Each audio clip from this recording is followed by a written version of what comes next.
Perkara pertama ialah kita akan mendengar satu perkongsian yang bijaksana daripada rakan saya. Perkongsian yang saya rasa boleh mendatangkan kekayaan kalau pandai gunanya. Pandai gunanya.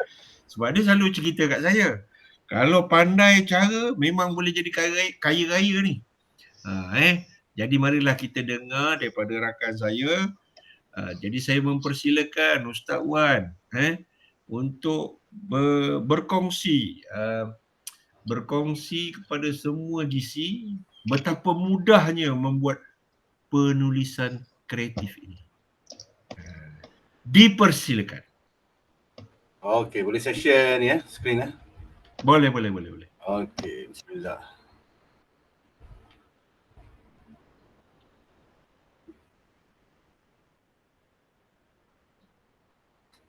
Nampak ke tahu? Tak nampak ke tahu? Okey, sabar ya.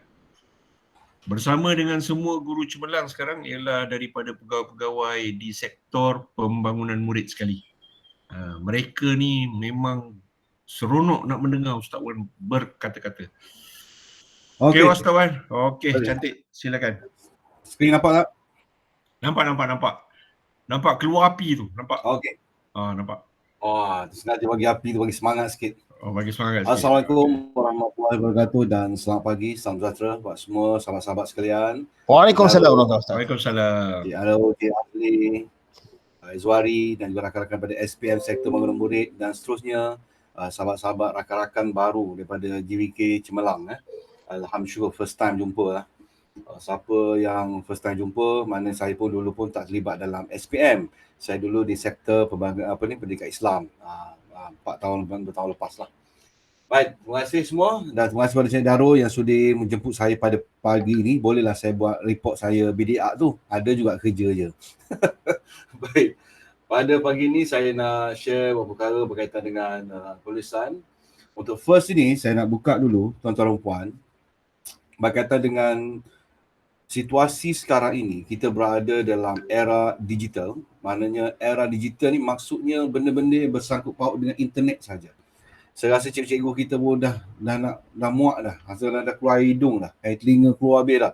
Bila cerita tentang internet ni, bila cerita PDP art, bila cerita tentang digital ni, semua dah semacam dah pening berpinar mata. Siang malam duk menengok skrin. Okey. Dan begitu juga mak ayah sekarang pun dah stres sekarang ni. Kena beli komputer baru, kena beli laptop baru, kena beli handphone baru anak-anak nak belajar ni. Sebab ada isu juga kan, anak-anak belajar. Termasuklah anak sendiri. Dulu kata nak handphone, dah beli handphone kecil lah tak cukup. Nak laptop pula. Tapi kita terpaksa lah dalam era digital ni kita kena berkorban banyak benda. Berkorban dari segi masa kita, berkorban dari segi ilmu kita, berkorban dari segi perkakas-perkakas gadget sebagainya. Dan untuk makluman tuan, sebab hari ni kita nak fokus tentang penulisan e-book ataupun penulisan.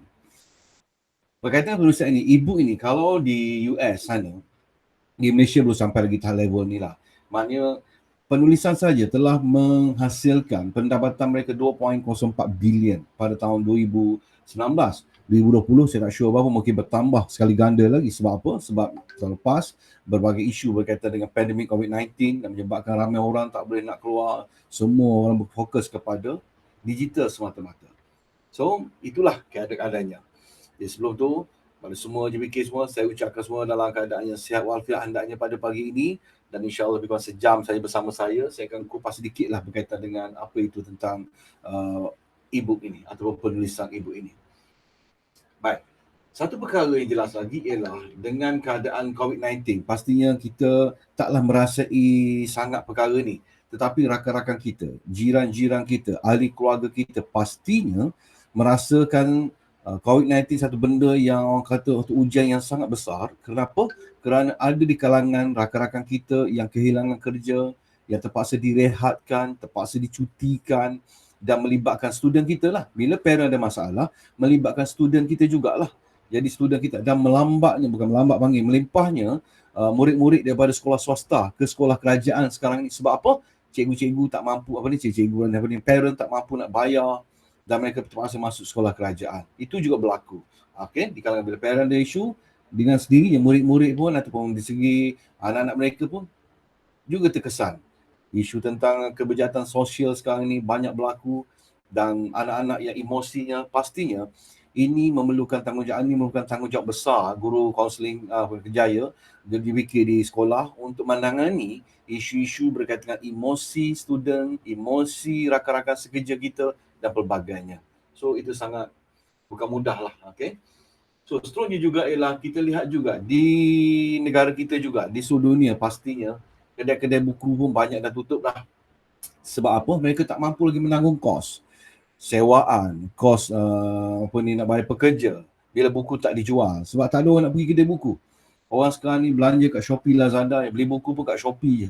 Beli buku secara online, tak pergi kedai lagi dah. So perubahan di segi dunia digital ini menyebabkan banyak perkara dah berubah. Kita dah dalam norm baru lah sekarang ni kan. Jadi ini yang berlaku. Sebab kedai tutup dah banyak dah. Dan satu yang jelas berlaku dalam kita di Kementerian Pendidikan Malaysia juga ialah bagaimana guru-guru dulu pun ada yang tak tahu delima ni, tak tahu ni digital educational ni, tak tahu pun dulu ni. Ada sebahagian guru kita bila tanya, mereka tak pernah tengok pun website ni. Ada, cuba tengok tanya betul-betul. Ada sebab tapi sekarang ni semua dah berpusu-pusu dah orang kata dah tahu belaka dah tentang bagaimana PDPR delima ni, nak macam mana nak buat internet, nak urus Zoom, Google Meet. Percaya tak tuan-tuan? Pada tahun 2019 dan ke bawah, adakah kita kenal dengan Google Meet ini? Adakah kita kenal dengan Zoom ini? Adakah kita kenal dengan Microsoft Teams ini? Kita buat tak tahu je. Sedangkan di negara barat sana dah di Singapura pun dah pakai 2016 dah guna dah. Dia orang interaksi menggunakan Microsoft Teams ataupun Zoom. Tapi kita baru mula pada Mac 2020 kita baru kenal apa itu Zoom. Heboh dulu. Zoom ada hacker yang masuk dah curi data. Semua heboh kita. Dan benda tu pun orang kata bila dah jadi benda yang jadi orang kata fenomena masa tu, dah semua dah berpusu-pusu nak pergi ke semua online lah kan. So itu yang berlaku. So jadi kita kena nak tak nak, kena paksa diri kita, kena tahu apa itu berkaitan dengan digital. Baik. Okey, saya dah bercakap tu, saya nak perkenalkan diri dulu lah. Bercakap ni, saya terlupa nak perkenalkan diri saya. Saya Wan Zayushan bin Yusof.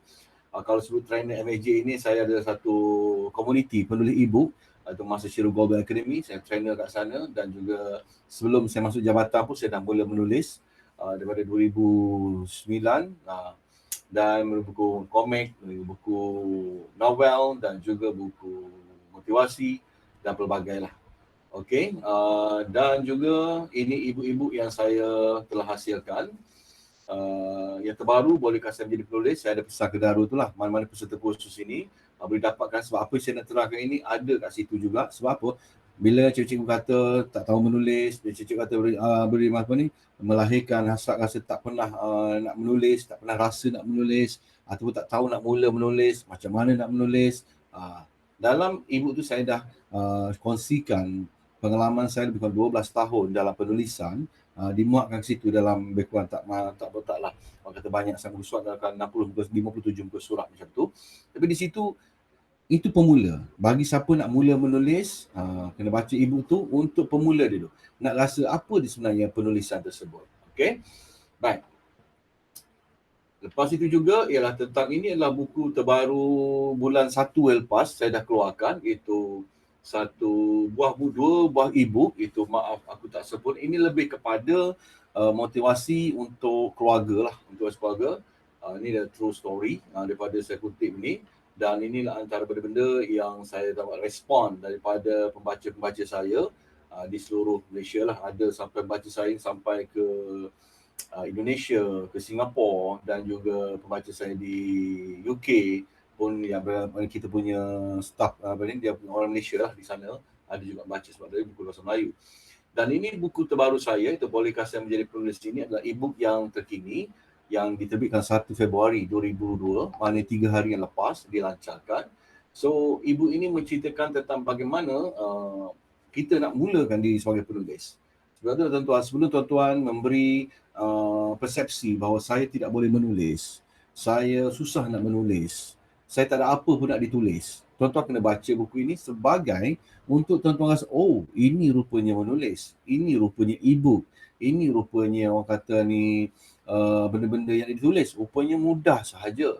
Begitu maksud saya. Okay, so ibu ni kena dapat jugalah lepas ni. So sebelum ni juga saya terlibat dengan Radio IKIM juga sebagai pelakon drama dia di hari Jumaat tu juga. Pernah berlakon beberapa buah drama dengan IKIM sebelum ni lah. Okay. Dan juga Hijrah dan Astro. Okay. Ni program-program di sekolah lah. Okay. Dan juga ladap dan juga saya banyak ladap kat Selangor je lah. Okay. Dengan ladap cikgu dan juga murid punya motivasi. Ini adalah benda-benda yang orang kata yang sebelum saya buat dan sekarang saya berada di sektor bangunan murid lah. Okey. Baik tuan-tuan. So kita mulakan kita punya ni. Kenapa kita berada di Zoom web apa ni? Saya buat ni Zoom webinar tapi ini di Meet. Okey. Baik, sekarang ni apa yang berlaku adalah saya nak mulakan dengan Ustaz Abdul Samad punya kata-kata dulu. Okey. Menulislah biar orang tahu kalau engkau pernah hidup. Dia punya maksud ni adalah lebih kurang macam ni lah. Maknanya kurang-kurangnya kita orang tahu keberadaan kita atas muka bumi ni. Maknanya sekiranya orang kawan-kawan kita mungkin dah kenal kita, fine, tak ada masalah. Rakan sekerja kita, okay, no problem. Adik-beradik kita kenal kita. Tapi bagaimana dengan generasi selepas itu? Selepas anak kita, cucu kita, cicit kita, ciut kita, golongan-golongan yang mungkin tahun tu 2050 mungkin, 30 tahun akan datang, 20 tahun akan datang. So bagaimana mereka nak tahu kewujudan kita? Mereka tak nak tahu tujuan kita bila kita dah agak batu nisan je lah. Kalau batu nisan tak ada lah. Tetapi sekiranya kita ada satu dokumen yang boleh kita hasilkan melalui buku fizikal ataupun buku e-book, maknanya kita ada sesuatu yang boleh kita sampaikan pada orang dan sebagai perkongsian kita kepada orang lain. So mereka baca, macam contohnya e-book katakan, Darul menulis contohnya 10 langkah teknik menjaga hati isteri. Contoh. Lepas tu cucu dia baca, atuk aku, terror jaga hati nenek. Contoh, ada 10 langkah. Dia pun baca. Benda-benda tu evergreen. Dia tak ada benda tu bukannya katakan 10 tahun akan datang tak valid lagi. Tapi mungkin beberapa perkara tu dia boleh adjust lah. Tapi maksud saya ialah, kita tu, cucu cicit kita ni, yang orang-orang ni tak tahu kita ni, tahu kita.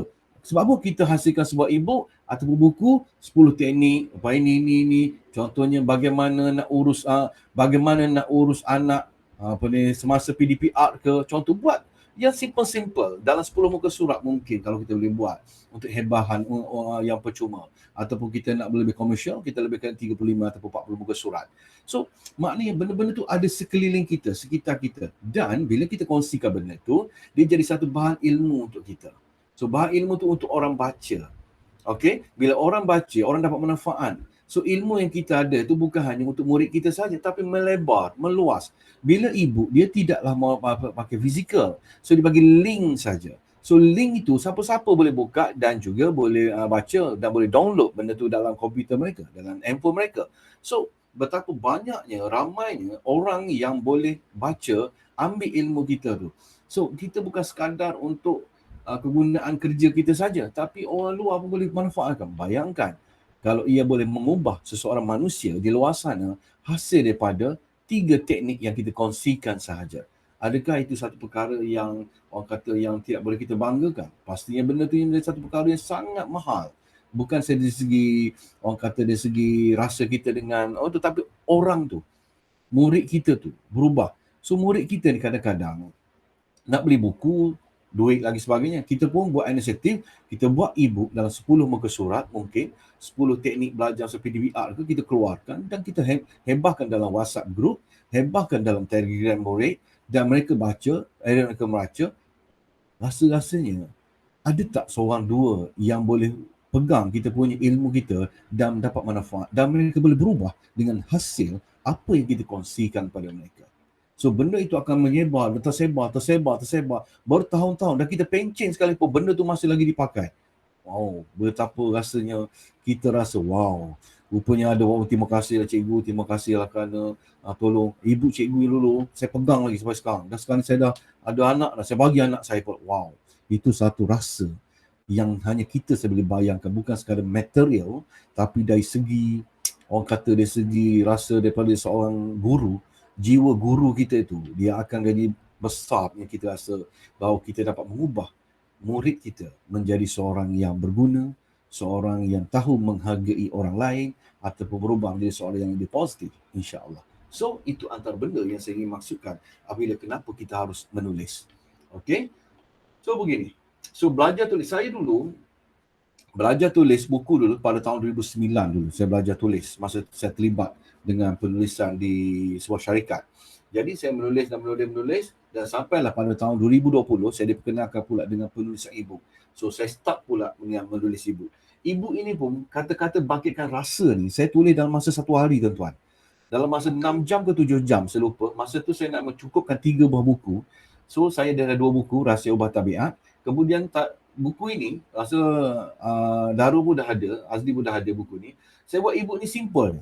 Saya ambil kata-kata saya di internet, di Facebook, lepas tu saya kumpulkan, lepas tu saya ambil kata-kata orang-orang ternama, kemudian saya masukkan, kumpul-kumpulkan, jadikan sebuah e-book. So, sebegitu mudah untuk kita hasilkan sebuah e-book yang merupakan kata-kata. Dan saya pun jual e-book ni di bookstore saya.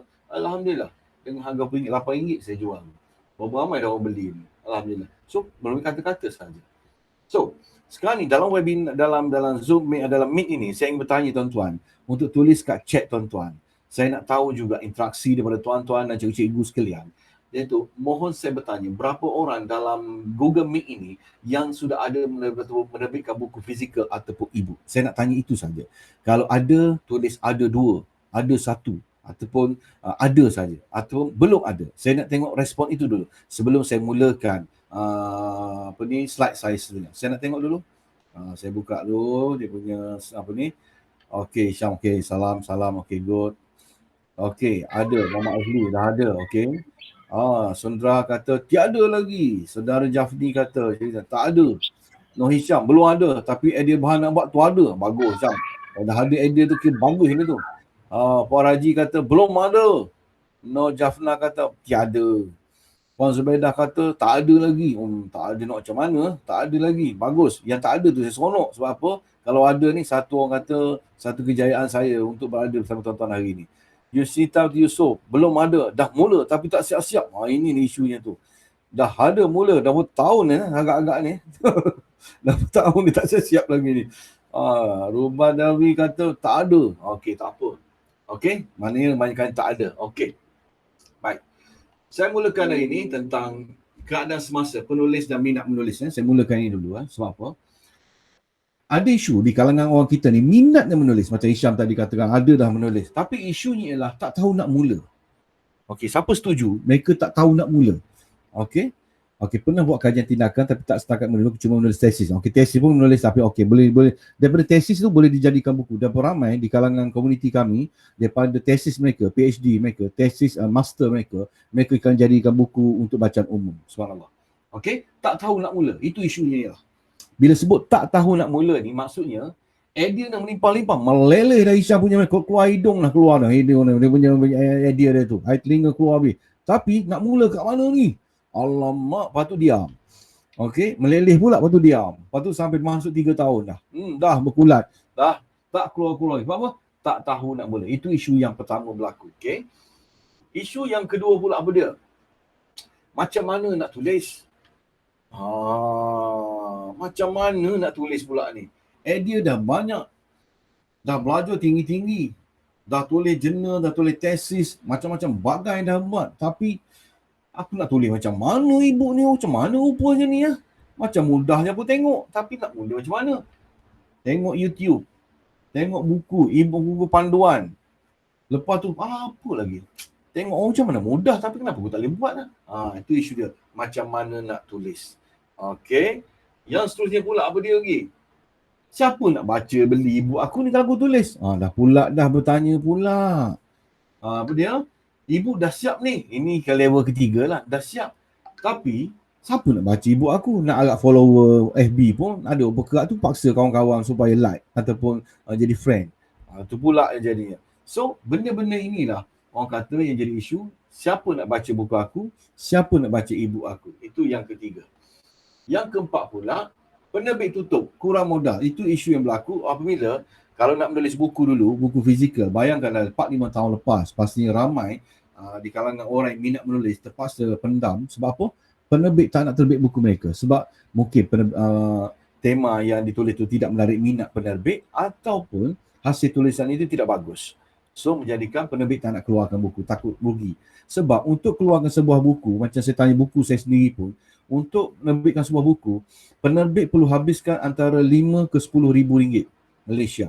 Bayangkan 5 ke 10 ribu untuk terbitkan sebuah buku. Kalau dah 10 buku terbitkan, dah. Kalau dalam buku tu ada 5 ribu, dah 50 ribu dah bulan tu. Penerbit terpaksa tanggung kos. Belum lagi cerita untung, baru tanggung kos. Sebab itulah penerbit berhati-hati nak terbitkan buku kita.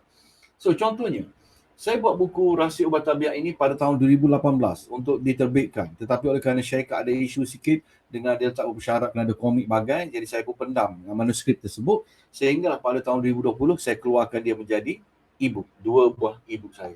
Rahsia Ubah Tabiat. Baik. Kemudian inilah dia punya keadaan semasa. So, apa KPI kita pada pagi ni? Saya nak nyatakan tuan-tuan, sejam lebih kurang dengan kita, sejam lebih insyaAllah. Yang pertama, saya nak open mindset kita bahawa menulis itu tidaklah sesusah mana yang kita bayangkan. So, menulis itu satu benda yang terapi. Menulis itu terapi minda kita, terapi diri kita untuk kita rasa relax, rasa tenang. Itulah antara kita guna melalui penulisan. Yang kedua, persiapan diri kita sebagai seorang penulis. Apa yang kita nak siapkan diri kita sebagai seorang penulis? Hari ini saya akan kongsikan. So yang ketiga ni saya nak share sedikit tentang apa itu tentang info berkaitan dengan e-book kita. Apa e-book tu? Kita nak kenal tentang apakah e-book dan langkah untuk kita menulis e-book. Saya akan share dengan tuan-tuan pada hari ini. Tuan-tuan kena, walaupun ada rakaman, saya mencadangkan tuan-tuan dalam rasa kita berkongsi idea ini, berkongsi ilmu ini, tuan-tuan buat sedikit catatan supaya tuan-tuan dapat maklumat ini. Maknanya tuan-tuan berada sejam lebih sini, berada dalam keadaan yang bermakna sekali. Sebab apa? Tuan-tuan ada catatan untuk dibaca, diulang baca. So, bila saya masuk dalam e-book pada tahun 2020, pada tahun bulan 10, saya masih baru lagi dengan e-book ni, sebelum dengan buku fizikal. So saya letakkan apa big why saya, my big why. Saya letak my big why saya apa sebenarnya saya nak buat masuk dalam e-book ni. Yang pertama sekali saya memang nak tulis e-book. Memang saya nak tulis e-book. Saya nak tulis buku digital yang mudah orang baca, yang mudah orang beli, mudah orang akses. So yang kedua, saya nak terbit e-book. Itu saya punya big why saya. Terbit e-book apa yang saya nak tulis, saya nak terbit saya. Ceritanya nak terbit. So yang ketiga adalah orang beli dan baca e-book saya. Itu saya nak sekali. So bayangkan pada hari ini pun masih lagi ada orang beli e-book saya. Pukul 10 pagi pun ada, pukul malam pun ada. Sebab apa? Kita ada tempat untuk kita letakkan e-book kita. So yang keempat adalah pada income. Kita punya passive income kita. So dia akan jadi, kita tulis sekali tapi income tu datang berkali-kali. Walaupun dia tidak kata kita ni orang kaya sekalipun, tetapi kita kaya jiwa dan juga kita dapat income itu hari-hari. Sekiranya kita promote betul-betul dan orang beli hari-hari, insya-Allah jadi income hari-hari. Kita pergi mengajar, kita balik sekolah, kita pergi sekolah ataupun kita duduk BDR ke, ada je orang nak hasilkan karya kita, orang beli karya kita. Dengan izin kita akan dapat pendapatan yang kita tak jangkakan daripada penulisan kita. Kita menulis mungkin 3 hari, kita menulis mungkin 7 hari buku tersebut, e-book tersebut. Tetapi pendapatan itu makan tahun. Setahun, 2 tahun, 3 tahun. Selagi ia dijual, selagi orang beli. Sebab bayangkan kalau setakat kita jual ni, untuk cikgu saja pun dah berapa puluh ribu cikgu ada kat Malaysia ni yang boleh akses e-book kita kalau kena. Cuma mereka tak tahu je e-book kita wujud tak wujud. Itu isu. Kita kena marketingkan e-book kita. Okay? So, apa big one anda dalam penulisan e-book? Kena tanya diri kita, kenapa kita nak menulis? Kerana aku nak menulis ni kerana aku Cik Daru paksa masuk webinar ni. Itu punya big one. Contohnya, macam mana apa Cik Daru paksa? Macam mana Cik Daru juga yang salah. Kena paksa Contoh. Maknanya big why tu kena daripada diri kita. Kita punya ikhlas kita. Sejauh mana? Bila saya cerita tadi tentang bagaimana bila kita menulis, anak cucu kita dapat ilmu kita. Bayangkan kita dah jadi rebel atuk, nenek, acik ke benda tembak level yang agak kita dah berumur nanti. Dah sekarang pun dah berumur dah kot. Jadi kita lagi, mana anak-anak kita, wow, mama tulis buku, cantik lah buku ni, begini. Ada kawan saya akan tunjuk satu lagi, rakan saya menulis buku. Dia menulis, rakan saya kat Singapura. Dia menulis sebuah e-book yang di masa dia pergi bercuti kat New Zealand. Tapi dalam keadaan yang dia olah cerita dia menjadi satu menarik untuk motivasi untuk kita baca. So nanti saya share sekali ujung nanti ya. Kalau saya lupa ingatkan saya. Sebab ibu tuan-tuan mungkin cikgu dah mungkin pergi melancong sana sini, tetapi cikgu hanya wow cantiknya, tapi cikgu hanya cantik sendiri saja. Tapi tidak ambil gambar-gambar yang menarik itu untuk dimuatkan ke dalam e-book dan ditulis caption di bawahnya dan diceritakan satu benda. Mungkin tuan-tuan ambil gambar di pasar di Vietnam, tuan-tuan ceritakan keadaan pasar yang begini. Itu dah jatuh ilmu baru untuk orang yang tak pernah pergi Vietnam. Itu juga satu modal untuk kita menulis e-book.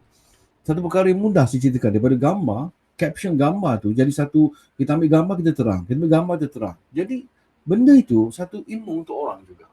Okey, dah nampak betapa mudahnya menulisnya? Nampak Okey. Baik. So apa itu e-book tuan-tuan? E-book ini satu buku elektronik yang ada pelbagai dia punya format dia. Kalau di Amazon, dia ada mungkin format yang lain berbeza lah. Macam dia panggil Kindle ke apa nama tu. Tetapi kita di Malaysia ni popular lebih PDF lah. Kita guna PDF. Bila daripada Word, Microsoft Word, daripada PowerPoint, kita tukar format pada PDF, maka dia akan jadi e-book. Itulah e-book sebenarnya. Bila jadi PDF, itulah sebenarnya e-book. Yang kedua, kita boleh muat turun ke komputer kita, ke laptop kita, ke handphone kita. Itulah e-book. So bahan pengisian ni tulisan, gambar macam buku lah. Tapi e-book ni lebih pada buku how to lah. How to ni maknanya kita beri penerangan. Contohnya bagaimana memujuk anak.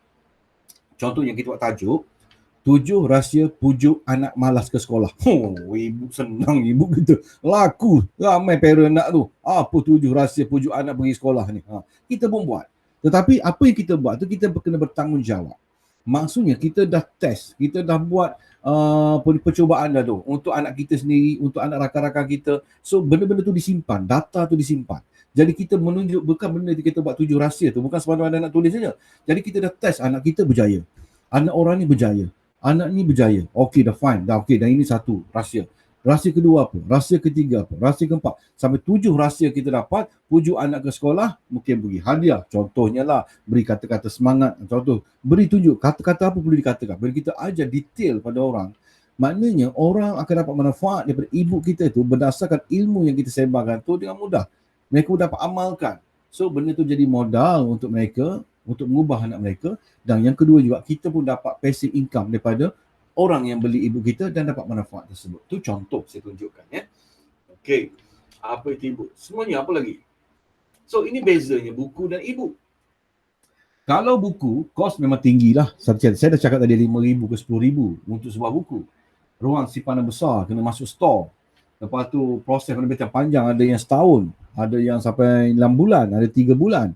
Lepas tu kedai perlu dicari online dan sebagainya. Sekarang kena tunggulah kalau order pun di Lazada ke Shopee kena tunggu dulu lah sebab buku fizikal. Ini saya cerita dulu lah. Buku tak laku, jual rosak-rosak, apa ni, jual murah sebagainya itu berlaku.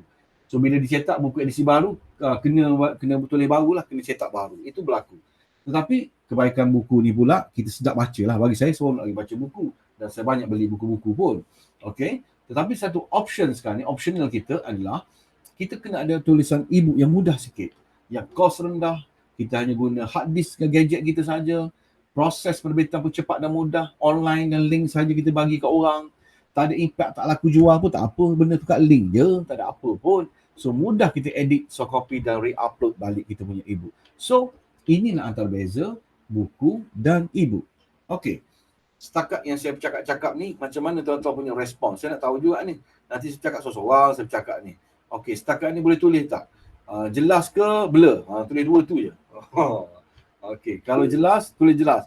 Kalau blur, blur. Kalau blur tu kena tenang dulu. Okey. Okey. Okey, good. Okey, terbaik, jelas. Okey. Isya pun boleh tulis. Contohnya peralatan untuk buat apa ni audio. Contohnya, apa benda yang audio perlu tahu secara basicnya tentang audio. Nak belajar audio, beli buku ini. Contohnya. Jadi orang yang nak belajar audio, budak ni pun boleh guna kat buku tu sebagai basic untuk jaga audio ke, untuk urus audio ke, nak beli audio kat mana ke. Wow, very simple. Okay. Okay, good. Ini buku dan e-book. Baik, sekarang ni kita pergi ke seterusnya. 3 persoalan ini, okay. Kalau ulang lagi jelas. Ulang. Yang kat mana ulang? Beritahu saya je. Kat mana perlu ulang, saya akan jelaskan lagi sekali. Tapi nyata e-book dan e-book tu sebagai permulaan saja. Okey, permulaan saja. Kita baru nak masuk gear 2 ni. Okey, tak masalah. Okey, 3 soalan, pertanyaan untuk penulis. So, tuan-tuan kena jawab sekarang lah. Jawablah di sendiri, tak payah tunjuk saya pun tak apa. So, untuk apa saya menulis? So, kena tengok kita punya nawaitu kita, niat kita. Kenapa kita nak menulis? Kalau kita menulis sekadar untuk seronok-seronok, suka-suka, maka buku tu jadi suka-suka lah. Maknanya time tak suka, tak tulis. Jadi sampai tu terbengkalai sampai 3 tahun. Okey, sebab apa kita menulis kerana suka-suka. Suka-suki kita lah. Kita nak buat, nak tulis, rasa nak tulis, aku tulis. Kalau tak nak tulis, aku diam je. Contoh. Ataupun sibuk, aku diam je. So, benda tu tak akan terhasil lah. Dia setakat itu sahaja. So, tengok untuk apa saya menulis. Kalau niat kita tu kuat, okay, kalau niat kita kuat, ataupun tujuan kita jelas, ada clarity, kita ada big why, kita mind reason, big why kita ada, lepas tu kita ada clarity, kejelasan kita, kenapa kita nak menulis. Untuk anak-anak aku ni, aku tulis ibu ini untuk anak-anak aku membesar dan mereka boleh memilih cara hidup yang sepatutnya mereka pilih. So kita buat satu buku tentang hala tuju anak-anak kita untuk anak kita sebenarnya. Tetapi bila anak orang lain baca, parent lain nak beli juga, ia satu bonus untuk kita. So niat kita, kalau niat kita untuk membaiki manusia lain, bermakna kuatlah niat kita. Kita akan buat buku itu, ibu tu dah masa 3 hari, 4 hari saya siap dah. Atau seminggu dah siap. Sebab nawaitu kita kuat. Sebab kita tahu, kita temu ke bumi ini bukannya lama sangat. Paling-paling berapa puluh tahun kita berada di muka bumi ini. Bermakna selagi aku hidup, aku nak buat kurang-kurangnya 10 ibu yang boleh mengubah 1000 manusia. So wow, dia punya niat itu akan beri satu kekuatan untuk kita menulis. Maknanya kalau 1000 manusia berubah sikap hasil daripada penulisan kita, bayangkan berapa banyak pahala mengalir dalam diri kita apabila kita tidak ada di muka bumi ini. So itu adalah satu benda yang kita kena ada niat kita, tujuan kita. Dia bukan sekadar material dan juga wang semata-mata. Tetapi dari segi lebih, dia beyond, dia lebih besar daripada itu kita punya niat kita. So yang kedua, apa yang saya mau sampaikan? So kenapa? So matlamat kita apa? Nak mengubah manusia? Nak buat apa ke? Untuk orang boleh tahu tentang pembelajaran mereka ke? Untuk parent berubah sikap ke? Kan banyak sekali isu-isu berlaku. Sumbang mahramnya berlaku. Lepas tu ada juga yang anak-anak kita nakal buat sesuatu benda di PDPR, kan kata yang menunjukkan gambar lucah dan sebagainya. Itu masalah apa tu? Masalah kecelaruan emosi mereka. Mereka tak tahu nak bezakan lah yang mana baik dan buruk. Sedangkan mereka dah berumur belasan tahun dah. So apa sebenarnya yang berlaku pada mereka tu? Kita lihat mereka tu dalam sudut yang mana? Mereka dari segi positifnya, mereka rasa mereka boleh buat begitu, mereka dah berani. Mereka rasa mereka dah berani. Mereka untuk membuktikan mereka tu dah boleh buat. Itu dari segi mereka rasa, walaupun salah, tapi mereka, okey aku nak buat benda ni. So, apa isu mereka? So, kita sebagai guru kaunseling kena cari idea itu juga dan kita hasilkan, terjemahkan dia dalam bentuk tulisan yang boleh dibaca. Mereka tak baca pun, kawan-kawan mereka baca. Tak kawan-kawan mereka baca pun, parents mereka baca. Atau rakan-rakan guru kita baca. So, sampai matlamat kita. So, yang ketiga, apa kesan ataupun impak yang mahu saya cetuskan pada diri pembaca? Apa natijahnya? Apa impaknya yang kita nak pembaca dapat hasil daripada buku kita? Ilmu kita banyak. Modul kaunseling ni sangat banyak tuan-tuan dan puan. Sangat banyak. Hari itu pun saya telah bentangkan tentang penulisan daripada Profesor Muhammad Abbas. Profesor Muhammad Abbas. Profesor Muhammad Abbas saya kenal, satu lecturer profesor di UPSI. Saya kira macam personal lah dengan dia masa satu malam tu. Bercerita dia tentang ibu. Dan dia lagi banyak modul-modul dia yang boleh dituliskan. Saya kata pada dia, Prof boleh menulis berapa ribu ibu yang Prof boleh tulis dengan ilmu yang Prof ada ni. So diguna pakai oleh semua orang. So inilah 3 perkara, 3 soalan. Tuan-tuan perlu tulis dan tanya ataupun snap dia punya slide ini supaya tuan-tuan boleh kuat. Kenapa tuan-tuan nak menulis sebenarnya? Bukan sekadar nak mengisi masa lapang. Saya rasa menulis ni boleh mengisi masa lapang untuk kita. Tetapi sekurang-kurang kita kena ada satu stage lagi ke atas supaya bila kita tulis itu boleh terhasilnya tulisan tersebut untuk dimanfaatkan oleh keluarga kita dan juga anak-anak orang lain di luar sana termasuk anak murid kita insya-Allah. So, 3 soalan pertanyaan untuk penulis. Boleh setakat ni?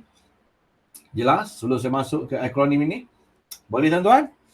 Kalau boleh, jalan, jawab je. Boleh. Kurang-kurangnya saya sedar bahawa tuan-tuan hidup di depan saya. Nanti saya tak tahu. Saya cakap dengan skrin nanti ni. Okay. Bang, semua orang hidup ni. Boleh Ustaz Wan. Continue. Okay, good. Ini kaedah online tuan-tuan. Kaedah online ni begini. Sebab apa? Kenapa kita jadi penat cepat letih bila online? Sebab energi kita ditarik kepada teknologi ni. Bila ditarik, sebab kita tak ada, kalau kita bersemuka, energi kita tu boleh diambil daripada orang, ada kita kan, dari segi auranya. Tapi begini, kalau tak ada sedia masing-masing tu lah, tutup kamera. Aku tak nampak orang pun. Jadi aku cakap macam cakap skrin je. Itu jadi mudah penat. Tapi kalau tuan jawab situ, boleh. Bagus. Aku nampak muka Azli tu. Walaupun dia pun dah mandi ke belum tak tahulah tu. Okay. Sudah Ustaz, lama dah mandinya. Alhamdulillah, syukur. Jalan terus. Okay. Sekarang ni saya pergi ke acronym writer. Apa maksud acronym writer? Ini yang saya bina acronym ni pada tahun 2018 dahulu. Masa ni ini adalah assignment saya sebenarnya. Ketika itu saya belajar di Seed College, di Section 13. Saya belajar tentang keusahawanan. Dari satu assignment saya perlu melaksanakan satu bengkel untuk writing course, untuk penulisan. So, lecturer sana minta saya sediakan satu penulisan, bengkel penulisan. So, saya buat. Dan saya buat ke Facebook, saya letak harga 300. Ada 4 orang masuk tuan-tuan. 4 orang. Saya belum tahu nak ajar apa masa tu. Kemudian, aku wujudlah acronym ini dan juga modul saya masa tu. Alhamdulillah, syukur pada masa itulah. Okay. So, apa maksud writer? Untuk jadi penulis tuan-tuan, pertama kali lah, hari-hari kena writing. Kena menulis. Kena menulis tuan-tuan. Kalau tak menulis, kita tak boleh jadi penulis. Kalaulah kita ni, aku ni seorang cikgu, tetapi tak nak mengajar. Macam mana cikgu? Macam mana nak buat? Cikgu tapi tak nak mengajar. Aku tak nak mengajar, tapi aku mau jadi cikgu. Cikgu apa pun nak ni? Cikgu suruh mandu pun kena mengajar orang masuk mandu. Cikgu apa pun nak jadi ni? Tak tahulah cikgu apa. Tapi saya nak jadi cikgu, tapi tak nak mengajar. Tak boleh. Kena mengajar juga. So, itu tugas hakiki kita. So, begitu juga writer. Seorang penulis, dia kena menulis. Hari-hari menulis di FB, contohnya media sosial lah, saya cakap ni. Kalau tak boleh media sosial pun, tulis di mana, di buku kita lah, di kertas kita, di komputer kita untuk menyiapkan kita punya e-book kita. Sebab itulah saya memahirkan diri saya, setiap hari saya tulis kat FB saya, tulis kat IG ke, tulis kat WhatsApp ke, tulis kat mana-mana media sosial untuk orang baca. So kurang-kurangnya orang ini orang baca, orang dapat bahagia, orang dapat ketenangan. Okey lah. Okey, itu segi kita punya minat kita. Tapi untuk menghasilkan dari segi passive income, kita tulis e-book ataupun buku untuk kita jualkan. So beri manfaat untuk kita dan juga orang lain. So syarat pertama kena menulis, writing. Itu pertama. Sebab itulah benda-benda writer ni saya terangkan dalam nanti dapatkan daripada e-book saya tu. Bolehkah saya menulis? Saya terangkan agak detail lah kat situ sedikit lah tentang writer. Tuan-tuan boleh dapatkan nanti lah. Okay. So yang kedua, read. Setiap hari kena baca. Nak tak nak tuan-tuan, kita kena baca. Kalau tak baca tak boleh jadi penulis tuan-tuan. Sebab itulah untuk jadi penulis ni, dia bukan kata susah, tapi dia tidak mudah. Sebab apa? Kalau kita tak suka baca, dia akan jadi isu. Sebab apa? Kalau kita tak baca, kita tak ada idea baru, kita nak menulis. Seorang penulis, dia kena lebih cerdik daripada pembaca sedikit lah. Dia tak boleh jadi pakar. Tak perlu kita jadi pakar sebenarnya. Kita hanya jadi lebih cerdik sedikit daripada orang yang nak membaca. Kalau lah kita tulis itu benda yang orang kata, oh lah, macam ni pun boleh tulis. Contohlah. Jadi kita tak cerdik sikit lah. So kita kena lebih cerdik sedikit untuk jadi penulis. Sebab apa? Penting kita kena membaca. Apabila kita membaca, ilmu kita pun bertambah lah. Kita nak tulis tentang, contohnya kita tentang emosi. Memang kita belajar juga. Tapi kita tahu detail. Jadi kita baca buku tentang berkaitan dengan emosi. Apa yang ada dalam emosi. Contoh-contoh dan sebagainya. So kita tulis pun nampak wow. Nampak orang boleh dapat wow, betul-betul ilmu baru pun dapat ni. Itu maksudnya kita kena membaca. Macam saya nak tulis buku Rahsia Ubah Tabiat dulu pun, saya kena rujuk dulu lah baca buku.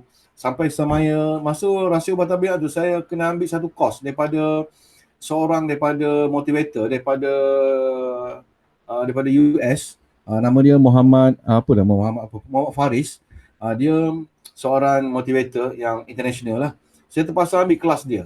Beli dia punya webinar dia untuk tahu tentang habit, tentang bagaimana mengubah habit manusia. Itu usaha kita kena buat lah. Kena buat. Sebab kena baca. Kalau tak baca, kita tak tahu. Yang ketiga adalah inspire. Apa yang beri inspire kepada kita? Okay? Apa yang beri inspire kepada kita? Inspire ni penting kerana kita untuk kekal konsisten dalam penulisan kita. Apa yang beri inspirasi kita berada di sekolah sekarang? Macam JBK lah. Ke dia minta pindah lah, tak dapat. Kalau tak dapat masalah sikit lah. Contoh. macam kawan saya nak balik ke sekolah contohnya, duduk pejabat. Tak ada inspirasi nak balik ke sekolah. Itu saja gurau lah. Maknanya kalau kita berada satu tempat, tapi kalau tak ada benda beri inspirasi pada kita, kita je lemah semangat. Kita tak nak duduk kat situ lama-lama. So apa tak ada inspirasi? Aku nak pindah lah macam ni sekolah ni. Macam aku macam pening siap sini. Tak ada orang support pun. Buat ini tak boleh, ini tak boleh, semua tak boleh. Tak boleh aku nak. Kita tak ada inspirasi berada di sekolah itu. Jadi apa yang kita buat? Kita minta pindah. Tak pernah tahu ni, tahun depan lagi. Minta pindah lagi sampai kita dapat. Sebab apa? Kita ada inspirasi. Cuba kita berada di sekolah itu. Kita ada benda yang memberi inspirasi pada kita. Murid kita yang beri inspirasi pada kita. Ataupun cikgu-cikgu yang beri inspirasi pada kita. Ataupun environment di sekolah itu agak seronok. Kita akan ke sekolah dengan keadaan semangat. Masuk pintu pagar pun dah senyum je. Walaupun ada isu kat belakang dulu, kat rumah ada isu, tapi masuk pintu pagar senyum. Sebab apa? Sekolah ini macam di satu tempat yang boleh beri ketenangan pada kita. So, apa yang beri inspirasi pada kita? So, dalam buku tersebut, ibu saya sharekan apa yang beri inspirasi dalam satu habit buruk saya lakukan, tetapi inspirasi itu menyebabkan saya merubah menjadi pada someone yang lebih baik. Okay? Jadi, inspire kita. Okay, apa dia? Yang keempat adalah time. Orang menulis ialah orang yang sibuk, tuan-tuan. Kalau orang yang tak menulis, sebenarnya orang tak sibuk tu. Orang yang sibuk saja orang yang boleh menulis, tuan-tuan. Sebab apa? Dia boleh manage dia punya time dia. Kalau orang sibuk, yang di masa tu dia boleh menulis, itu dah benar-benar penulis. Sebab tak ada penulis yang tak sibuk, tuan-tuan. Semua ada sibuk. Terutama sekali yang kita dah berkejaya ni, ada 2-3 kerja kita kena buat. Tapi kita ambil masa. Sebab tu dalam ibu saya share ada 2 teknik, 2 kaedah bagaimana nak mengurus masa kita supaya masa kita lebih diurus dengan baik. Supaya kita dapat menulis sekurang-kurangnya 1 line sehari. Kurang-kurangnya dapat menulis 1 perenggan sehari. Paling tidak pun kita boleh menulis 1 muka surat sehari, dah cukup. 30 hari, 30 muka surat kita boleh tulis. Itu maknanya kita tidak ada alasan untuk mengatakan kita sibuk. Cuba kita semak balik. Daripada semalam, daripada pukul 10 pagi semalam sampai 10 pagi hari ini, hampir pukul 11, apa yang telah kita buat sebenarnya? Apa kesibukan kita sebenarnya? Kita ada tak celah-celah waktu sebenarnya kita nak menulis? Kalau kita semak balik, checklist balik, ada rupanya masa-masa yang kita abaikan begitu saja. Kita layan apalah, layan apa kartun ke apa, tak kisahlah, layan Korea ke apa ke. Itu waktu-waktu yang kita boleh tulis lah tu. Itu waktu menulis kita lah tu. Itu contoh ya. Waktu menulis kita. Itu masa. Yang kelima, berkaitan dengan apa? Yang kelima adalah explore. Apa maksud explore? Apabila kita nak menulis satu benda, kita kena explore ilmu tersebut. Supaya kita ni, saya tadi katakan bahawa kita kena baca kan. Bila saya nak tulis tentang, contohnya tentang ubah tabiat, saya kena explore tentang habit. Habit dalam buku 7 Habit-nya yang Stephen Covey punya. Saya buka lagi buku ini, pergi lagi website ini, kena explore. Setiap ilmu yang kita nak sampai tu kita kena explore walaupun kita dah mahir sekalipun. Sebab apa? Mungkin ada benda-benda baru yang kita terlepas pandang ataupun kita tak tahu pun.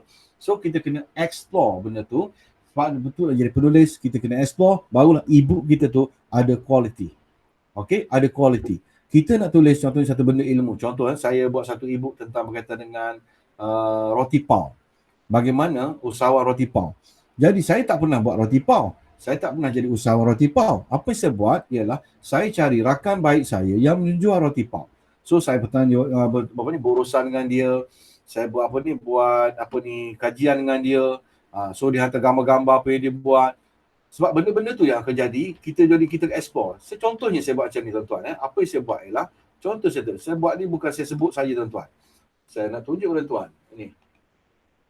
Nampak tak depan ni? Nampak tak? Nampak tak Arul? Tak nampak? Sekarang ni cuma nampak writer ni je. Writer je akronim ni. Okey, kenapa tak nampak? Saya kena stop sharing dan saya sharing lagi sekali. Boleh? Boleh. Okey, good. Saya nampak. Saya nak tunjuk ni biar betul tuan-tuan nampak apa yang saya buat. Pau kaya sangat. Tunjuk. Okey. Kasih habis tunjuk. Okey. Kejap Okey. Nampak tak? Telegram nampak tak? Nampak. Telegram nampak. Okey. Telegram cuba. Nampak tak? Nampak dah pau dia. Okey dah. Okey. Okey. Ini adalah saya tengah buat tapi tak siap lagi ibu ni sebab masa panjang sebab saya siapkan ibu saya personal saya dulu. Ibu ni saya tulis tentang rahsia usahawan PAU 9. Dia ni usahawan ni pula ni seorang guru kita juga ni sebenarnya di Gombak. Tapi macam mana dia mengusahakan roti PAU.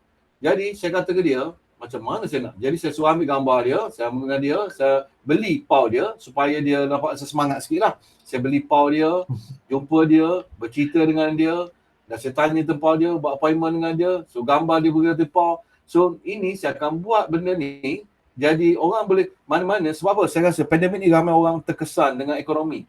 So bagaimana nak bantu orang-orang ramai ni untuk mencari sedikit sebanyak sikit duit tambahan untuk mereka. So mereka boleh berniaga PAU. So untuk berniaga PAU, saya tak tahu PAU ni macam mana. Jadi saya minta kawan saya ni tunjuk apa yang dia ada. Saya pun tahu serba-serbi macam mana guna freezer ni. Ini saya buka satu channel, satu grup Telegram, dan saya berkomunikasi dengan dia kat sini. Ya, dia bagi semua ni. Dia pula ni malas nak menulis. Memanglah dia tak ada masa nak menulis. Okey, kau tak nak menulis tak apa. Kau cakap saja. Okey, dia cakap saya kena tulis. Itulah kita kena buat. So benda-benda ni kalau kita tak ada kekuatan, kita takkan boleh buat lah. So dengan saya ni lah, dia pun tulis, dia bagi cakap semua banyak lah ni, audio dia kan banyak ni. Ini sebenarnya adalah saya tulis. Sebab bila saya tulis nanti, orang kata saya, macam mana Ustaz Wan boleh tahu tentang PAU? Pernah berniaga PAU? Saya tak pernah berniaga PAU. Tapi saya explore tentang PAU ini daripada rakan saya. So macam mana saya explore lagi tuan-tuan? Saya explore dia dengan keadaan PAU ni macam mana, rupa dia, begini macam mana jaga roti PAU dia dan sebagainya. Itulah maksudnya bila kita nak explore, namanya explore. So nampak balik tak dia punya slide saya? Kena nampak Telegram lagi? Telegram lagi. Telegram lagi. Okey, dia lain yang Google Meet dengan Zoom Bila lain. Zoom, saya kena tutup, saya kena ni balik. Nama dia pun lain. Dia lain, kalau Zoom tu main tunjuk je. Dia boleh Lah. tu. Sebab saya pindah ke monitor kedua saya ni. Itu dipanggil entire screen, Ustaz. Saya entire screen, saya kena stop balik. Tadi pun saya buat entire screen tapi nampak tak boleh. Okey, nampak tak ni balik? Okey, nampak. Okey, saya balik monitor balik Ini tetap explore, tak apa, benda ni boleh kita urus. Okey, ini explore. So yang keempat pula adalah apa dia? Keempat pula adalah rasa. Kita menulis ni kena ada rasa tuan-tuan. Rasa masin ke, pedas ke, kena ada rasa. Kalau menulis tanpa rasa, kita jadi macam agak memboringkan lah. Sebab kita menulis ni dia ada bahasa dia. Ada dia punya, apa maksud rasa ni? Saya belajar rasa ni pada Ustaz Fahrul Majui masa kelas dia dulu. So rasa ni satu benda yang orang kata bila orang baca buku kita, ibu kita, dia dapat merasai apa yang kita rasa. Itu yang maksud saya rasa. So rasa ni daripada apa ni yang kita minat tulis tuan-tuan.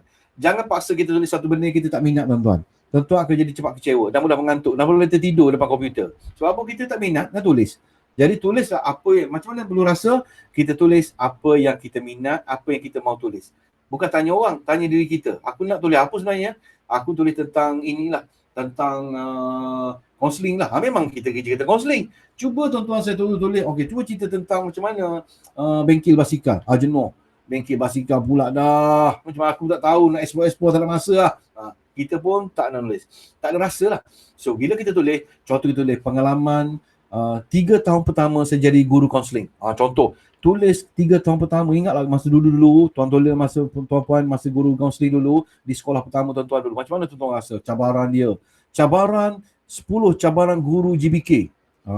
Rahsia jadi GBK cemerlang. Macam-macam lah boleh buat. Mana benda tu yang tuan-tuan buat hari-hari. Tak rujuk pun tak apa. Tuan-tuan dah mahir dah benda tu. So rasa tu datang apabila kita rasa seronok nak menulis sesuatu benda kita nak tulis. So kena cari kita punya rasa apa, nak tulis apa. So saya menulis apa saya rasa. Saya minat tulis, saya tulislah. Ikut saya tulis tu sebab saya nak tulis. Dia ada orang tak nak marah. Kenapa kau tak tulis tentang perniagaan? Buat apa untuk perniagaan? Aku tak reti. Contohlah. Jadi kita pun tak buat. Tapi kenapa saya tulis perniagaan juga PAU tu? Sebab dari segi tanggungjawab saya, dengan saya dah ubah saya punya big why saya kerana untuk bantu orang. Jadi saya kena rasakan bahawa macam mana saya nak jadi peniaga orang bisnes. So saya kena berkawan dengan orang bisnes tersebut, saya kena duduk dengan dia, kena berbual dengan, borak dengan dia dan tengok apa yang dia buat. Baru saya dapat rasai apa yang dia rasa. Itu maksudnya kena ada rasa. Untuk menulis ni kena ada rasa. Okey. Setakat ini boleh rasa tuan-tuan? Apa rasa tuan-tuan sekarang? Rasa boring? Rasa seronok? Rasa apa tuan-tuan? Semua salah. Rasa semua salah je. Rasa macam-macam rasa. Tuan-tuan dah hampir sejam dengan saya, tuan-tuan rasa apa? Okey, kalau rasa apa, tuan-tuan tulis saja. Saya layan saja tuan-tuan. Okey. Okey, apa rasa kita? Itulah yang kita rasa sebenarnya. Kita tak boleh tipu diri kita sendiri, tuan-tuan. Kita seronok, tak seronok ke apa. Kita yang tahu tentang diri kita. Okey? Itu untuk siapkan diri sebagai penulis e-book. Kita dah sejam, tak sejam ni saya kena cepat sikit. Okey, sekarang ni saya pergi ke segmen yang terakhir tentang proses tulis, terbit dan pasar e-book. Okey, apa yang saya buat Baik. Okey, mungkin slide ni dia agak tulis, dia lari, dia punya tiang form dia lagi, tak apa. Langkah yang pertama tuan-tuan, yang hijau tu, yang ujung sekali tu, bertanya. Ini teknik yang saya gunakan AS ni, yang bertanya ni lah, buku apa, genre apa atau bidang apa yang kita nak tulis. Cuba tuan-tuan tulis satu bidang yang tuan-tuan nak tulis. Tulis sekarang. Atau bukan nak tulis, tuan-tuan mahir atau pakar. Tuan-tuan pakar bidang apa. Jangan cerita orang lain, cerita kita. Okey, tulis kan satu surat atau tulis di chat tu, tuan-tuan mahir dalam bidang apa. Tulis sekarang, saya nak tengok. Daripada 18 orang daripada peserta saya ni, tulis kurang-kurang saya nak 10 orang tulis apa? Darul. Pakar dia menyelesaikan masalah. Oh. Kalau ada. Kalau tak ada jangan buat. Itulah masalah tuan-tuan. Menyelesaikan masalah simple je Darul. Okey, Zubaidah pengacaraan. Wah, bagus. Isyam pengurusan sukan. Berapa ramai di luar sana tak tahu urus sukan. Boleh bantu cikgu. Banyak benda boleh buat Syam, banyak benda. Okey, lagi 3 orang lah. Lagi 4 orang keempat. Tulis, pakar masing-masing. Benda ni jangan fikir. Apa pakar aku? Benda tu simple. Pengalaman pentadbir sekolah. Dah. Kak Tipah pun nak pencin Jahan 2 tahun lagi. Tulis. Okey, tulis pengalaman. Apa yang tuan-tuan Kak Tipah rasa? Apa yang GB perlu tahu dulu kan? Okey. Psikometrik. Bagus. Puan Zawedah psikometrik ya. Bidang kaunseling tinggi. Jadi boleh bantu ramai cikgu-cikgu kita sana. Sebab kadang-kadang dia berkaitan dengan psikologi ni, cikgu ada masalah juga. Fonda Berjaya. Fonda Berjaya ni memang dia lah. Saya memang idola saya tu, Fonda tu. Penyediaan kertas kerja program. Okey, bagus.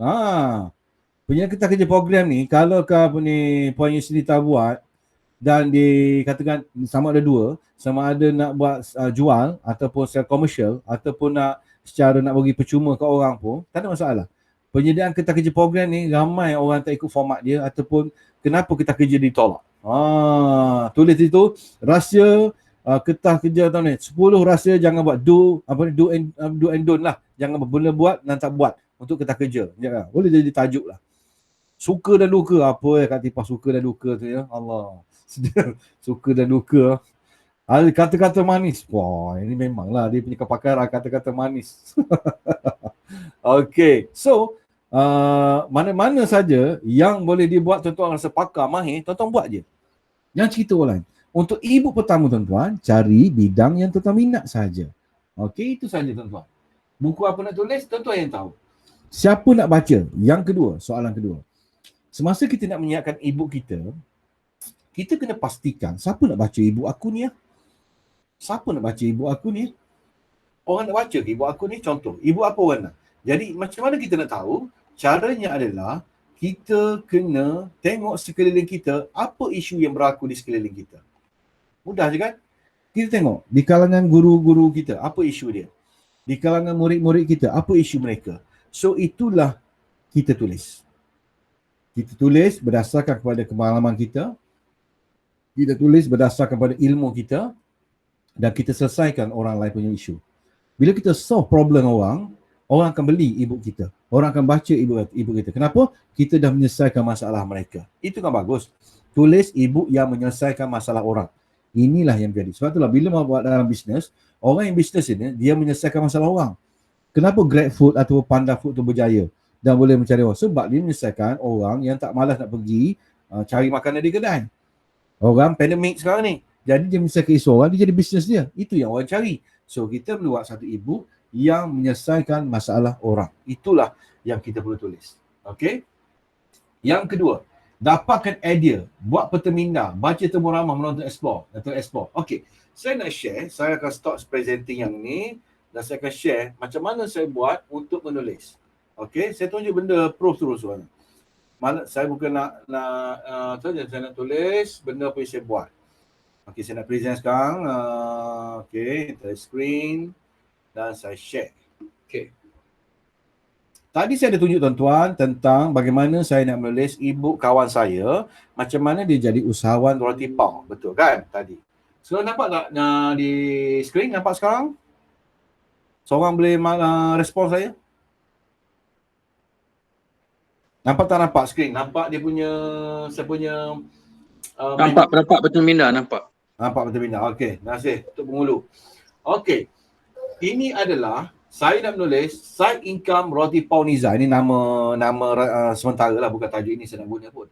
Okey, tak apa. Tajuk tu tak penting lagi bagi saya. Saya ada satu benda yang saya boleh fokus. So, ini adalah bagaimana saya nak menyiapkan buku ini. Saya ada, ini format dia lah, penafian, pengakuan, biodata, penulis semua. Kenapa bisnes roti pau? Yang ini saya tanya kawan saya. Kenapa bisnes roti pau? Saya dah tulis dah bab ni. Bagaimana saya bermula? Bagaimana dia bermula roti pau? Dia tak ada duit ke? Nak bayar hutang ke? Dia minat ke? Rupanya dia ada kisah dia di sebalik. Kenapa dia bermula untuk bisnes pau? Yang ketiga, ini saya susun bab ni, bab 1, bab 2, saya buat terus ni. So, ini adalah peta minda supaya menjuruskan apa yang kita nak tulis itu berfokus, tak lari, tak lintang pukang. Kita punya apa yang kita nak tulis. So, kita ada terarah, kita ada track kita tak lari track kita. Contohnya, bagaimana nak mula? Kena ada modal pendahuluan, apa je pun cerita lah masalah dia. Bila saya tanya, dia jawab lah, saya pun tulis. Daripada audio dia tadi lah, audio dia ni, voice note dia. Nak cari pembekal, bagaimana mula? Mula kena ada modal dulu. Yang kedua kena ada cari bekal, yang ketiga nak simpan stok, yang keempat cari prospek, yang kelima plan strategi dia apa. So benda ni saya akan kembangkan menjadi sebuah buku. Bayangkan daripada saya ni tak reti perniagaan pun, tetapi boleh menghasilkan sebuah buku perniagaan dan menjadi rujukan orang berniaga yang berpuluh tahun sekalipun. So, maknanya kita jadi penulis ni sangat mudah bila kita explore satu ilmu yang kita nak tulis. So apa lagi? Cabaran dan solusi roti pau apa dia? Bisnes. Saya tahu cabaran dia apa? Cabaran diri sendiri, keluarga, rakan, klien, peralatan, simpan stok, pau rosak, macam-macam. Teknik dapatkan pelanggan tetap, macam mana teknik dia. So, saya korek rahsia dia ni dan diberi kepada orang yang membaca dan jadikan dia satu e-book. Inilah dia kenapa, macam mana kita nak cari idea untuk menulis e-book. Okey? Nampak tuan-tuan setakat ni? Jelas tentang peta minda ni? Boleh? Boleh, jelas. Okay, kita sekarang ni belum ada, tak buat praktikal hari ni. Kita just saya nak bagi tahu anda tahu saya dulu. Ya, Okay. betul. Okey, itu rangka. Langkah yang kedua, dapatkan idea. Langkah yang kedua adalah dapatkan idea. Langkah yang ketiga adalah tajuk cover sementara, tuan-tuan. Okey, tajuk cover sementara ni tuan, kita cari satu tajuk dan cover sementara. Kita buat dulu cover dulu. Apa cover yang kita boleh buat? Contoh tuan-tuan, saya tunjuk sini, kerana masa saya kena stop yang ni sebab saya nak tunjuk satu website yang tuan-tuan boleh dapat. Sekejap. Okey, sekejap. Okey, saya nak share sekarang ni ya. Saya share. Sekejap saya nak share. Sebab saya kena keluar satu-satu saya keluar. Okey. Ini macam boleh nampak. Boleh nampak tak? Boleh.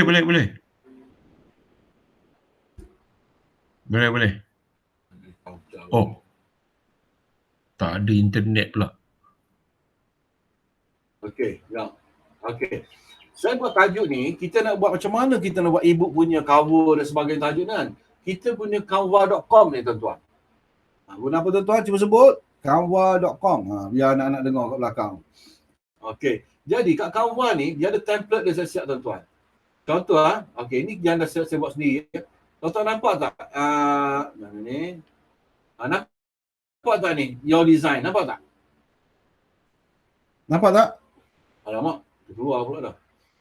Template ni. Sekejap saya guna template sekejap. Okey. Ini kita pergi kat canva.com ni, kita pergi ni, kita boleh cari, kita buat kita punya sendiri. Kita punya buku kita. Kita nak buat kulit buku. Contohnya, kita pergi, saya punya ni, template. Kita pergi untuk template. Dia keluar balik template ni. Sekejap.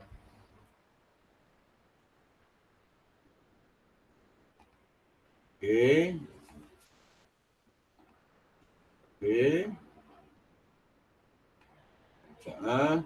Okay, kat canva.com ni.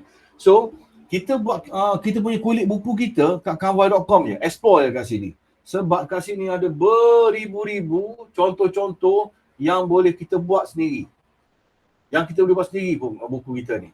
So contoh ni, nampak tak book cover? Nampak tak book cover saya tunjuk ni, nampak tak? Nampak tak book cover ni? Nampak Nampak tak Rul? Nampak. Bagus. Jawab. Aku nampak. So contohnya ni. Contohnya saya buat satu book cover saya ni. Okey, cuba tengok. Saya buat sendiri tuan. Tak payah upah orang sana sebenarnya. Buat sendiri je tuan. Dia tolak terajang tulisan dia, gambar masuk tak masuk, buat sendiri. Atas kreativiti kita yang kita buat tuan. So benda tu siap.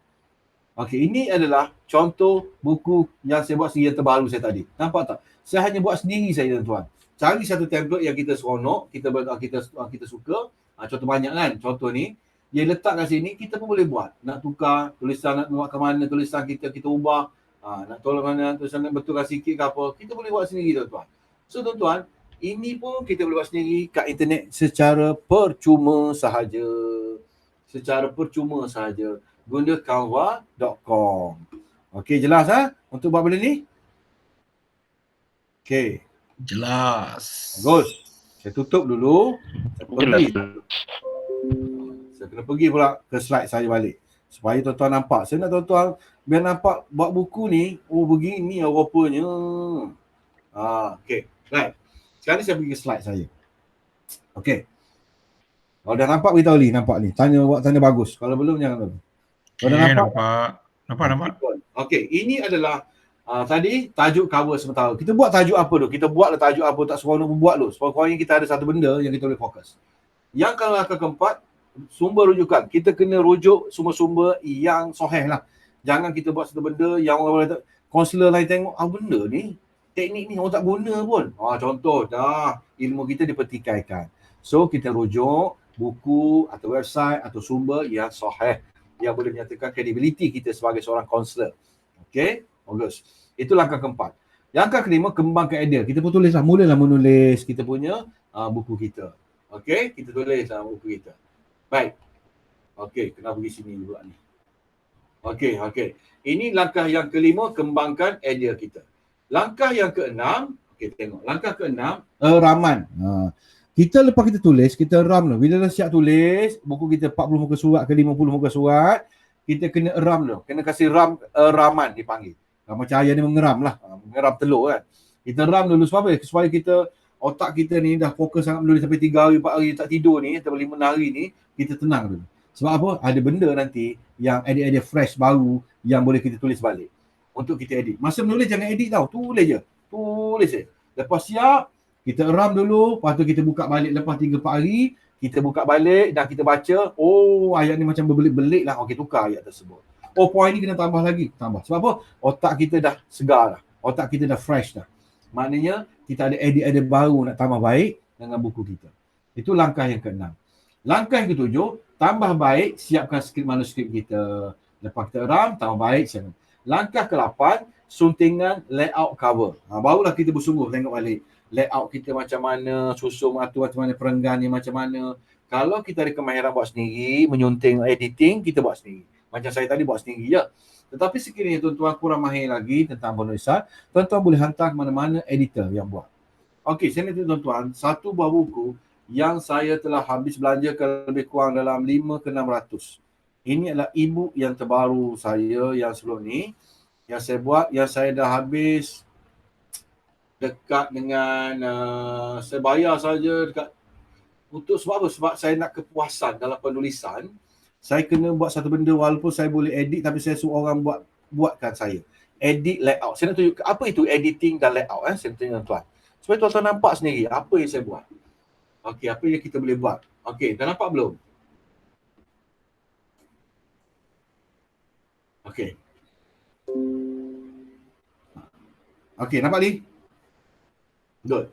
Ini adalah e-book yang bulan 1 lepas dijual, 15 Januari lepas. Tak sampai sebulan lagi. Okey, ini e-book saya, maaf aku tak semua, siri 1 saya buat. Cover ni semua tuan-tuan, cover ni kalau diupah orang, cover ni dia punya harga dia lebih kurang 200 hingga 300 ringgit buat cover saja tuan-tuan. Tetapi dengan izin Allah, dengan izin Tuhan, saya dapat percuma cover ni bila syarikat Galeri Ilmu ni, dia kata, cikgu, kami beri percuma lah cikgu, tak bayar lah. Allah Akbar masa tu. Saya pun rasa seronok lah sebab saya menulis dengan dia lama. Lepas tu dah tu. Kemudian dia bagi percuma. Ini diguna cover ni, saya kata saya nak cover yang perempuan boleh baca, yang seronok tengok. Sebab buku ni walaupun untuk lelaki, tetapi saya nak perempuan yang beli untuk hadiah pada suami. Macam Daro, kena rumah dia belilah untuk Daro baca. Kalau agak Daro nak beli, tobat dia tak beli. Okey, maknanya begitu. Okey, saya pun buat cover dia buat. Lepas tu ini kedua ni ialah kita punya penafian kita punya syarikat kita keluarkan, bagai-bagai ni ISBN punya, saya apply ISBN Pusat Negara. Ini semua ni layout ni kena saya suruh pakar yang buat. Contohnya sampai editor Rohana Mak Zaki. Editor yang pergi coffee kita gitulah, ustazah tu. Rarul. Itu. Lepas tu kulit dia Galeri Ilmu. Susul atur layout ni, yang susul saya ni adalah satu pesyarah di Ipoh, pesyarah Politek. Saya ke kawan saya juga untuk buat ni.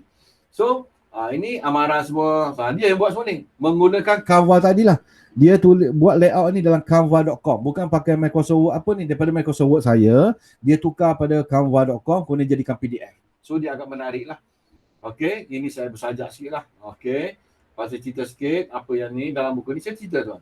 Ini kandungan dia buku ni. Okey, kandungan buku ni. Lepas itu pergi ke ini di segi testimoni ataupun review orang baca buku saya ni. Okey, so macam buku betul lah, tapi kita buat biar puas hati. Orang bila baca ni cantiknya, dengannya, barulah ada quality buku kita orang beli walaupun dengan harga murah, tapi kita beri nilai tambah yang sangat besar kepada mereka. So di buku ni. Okey, ini perlu tambah hati. Ini adalah layout nama dia. Ini layout. Nampak tak bunga-bunga?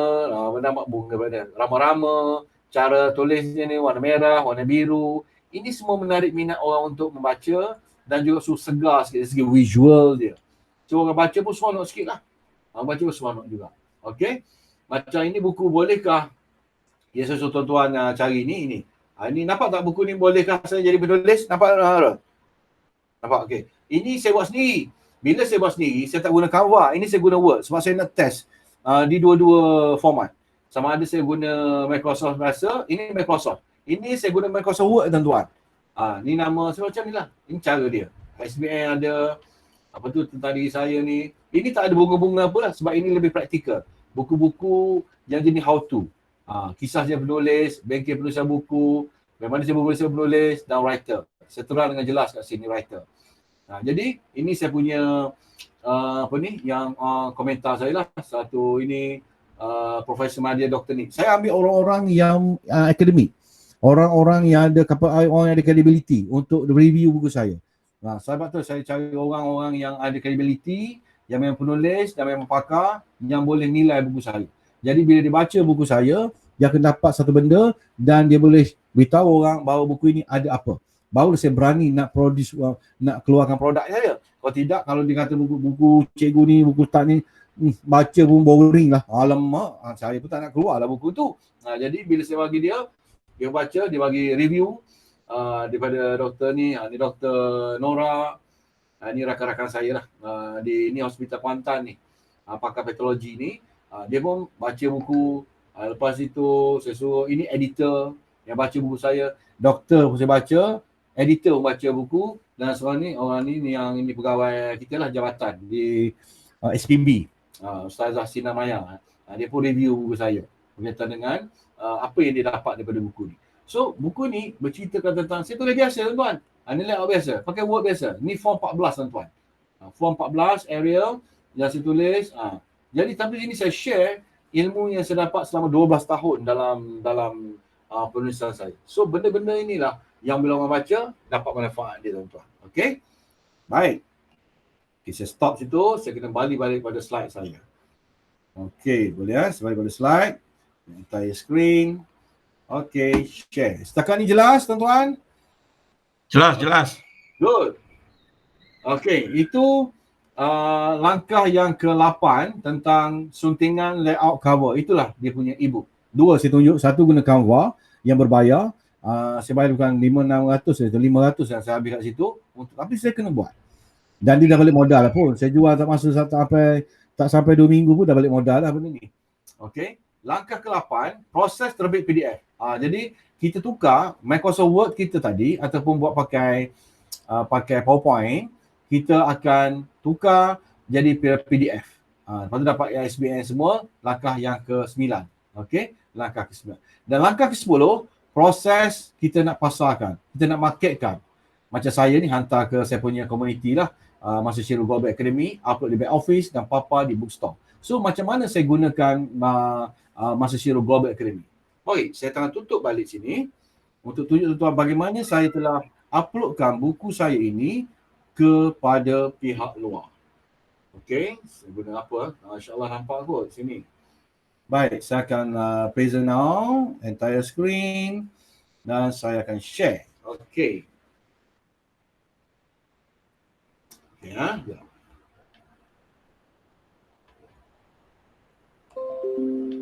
Okey, sekarang nampak diagram ni? Good.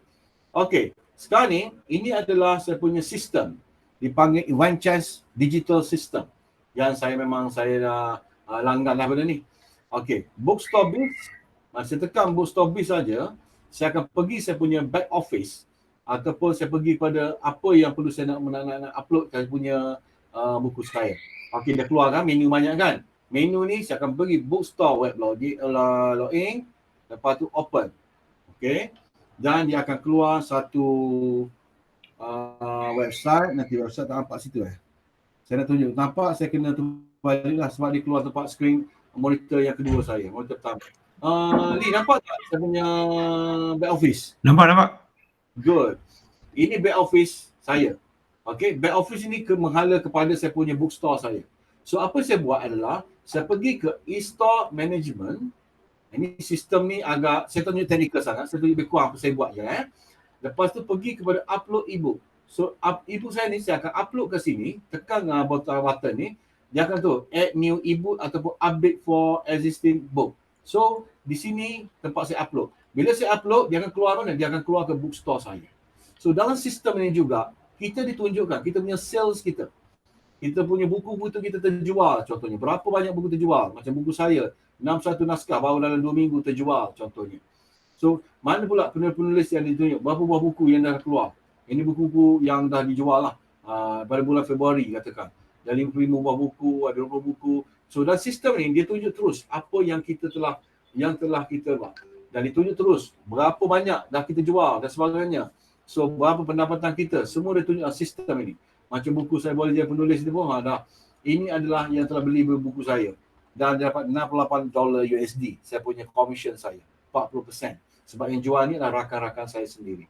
So dalam ini, di sistem ini memudahkan saya untuk memasarkan buku saya ke bookstore. Saya buka bookstore saya. Okey, di sini ada alamat bookstore saya. Tekannya sini dan akan pergi kepada bookstore saya. Okey. So ini adalah bookstore saya. Tempat saya memasarkan e-book saya tuan-tuan.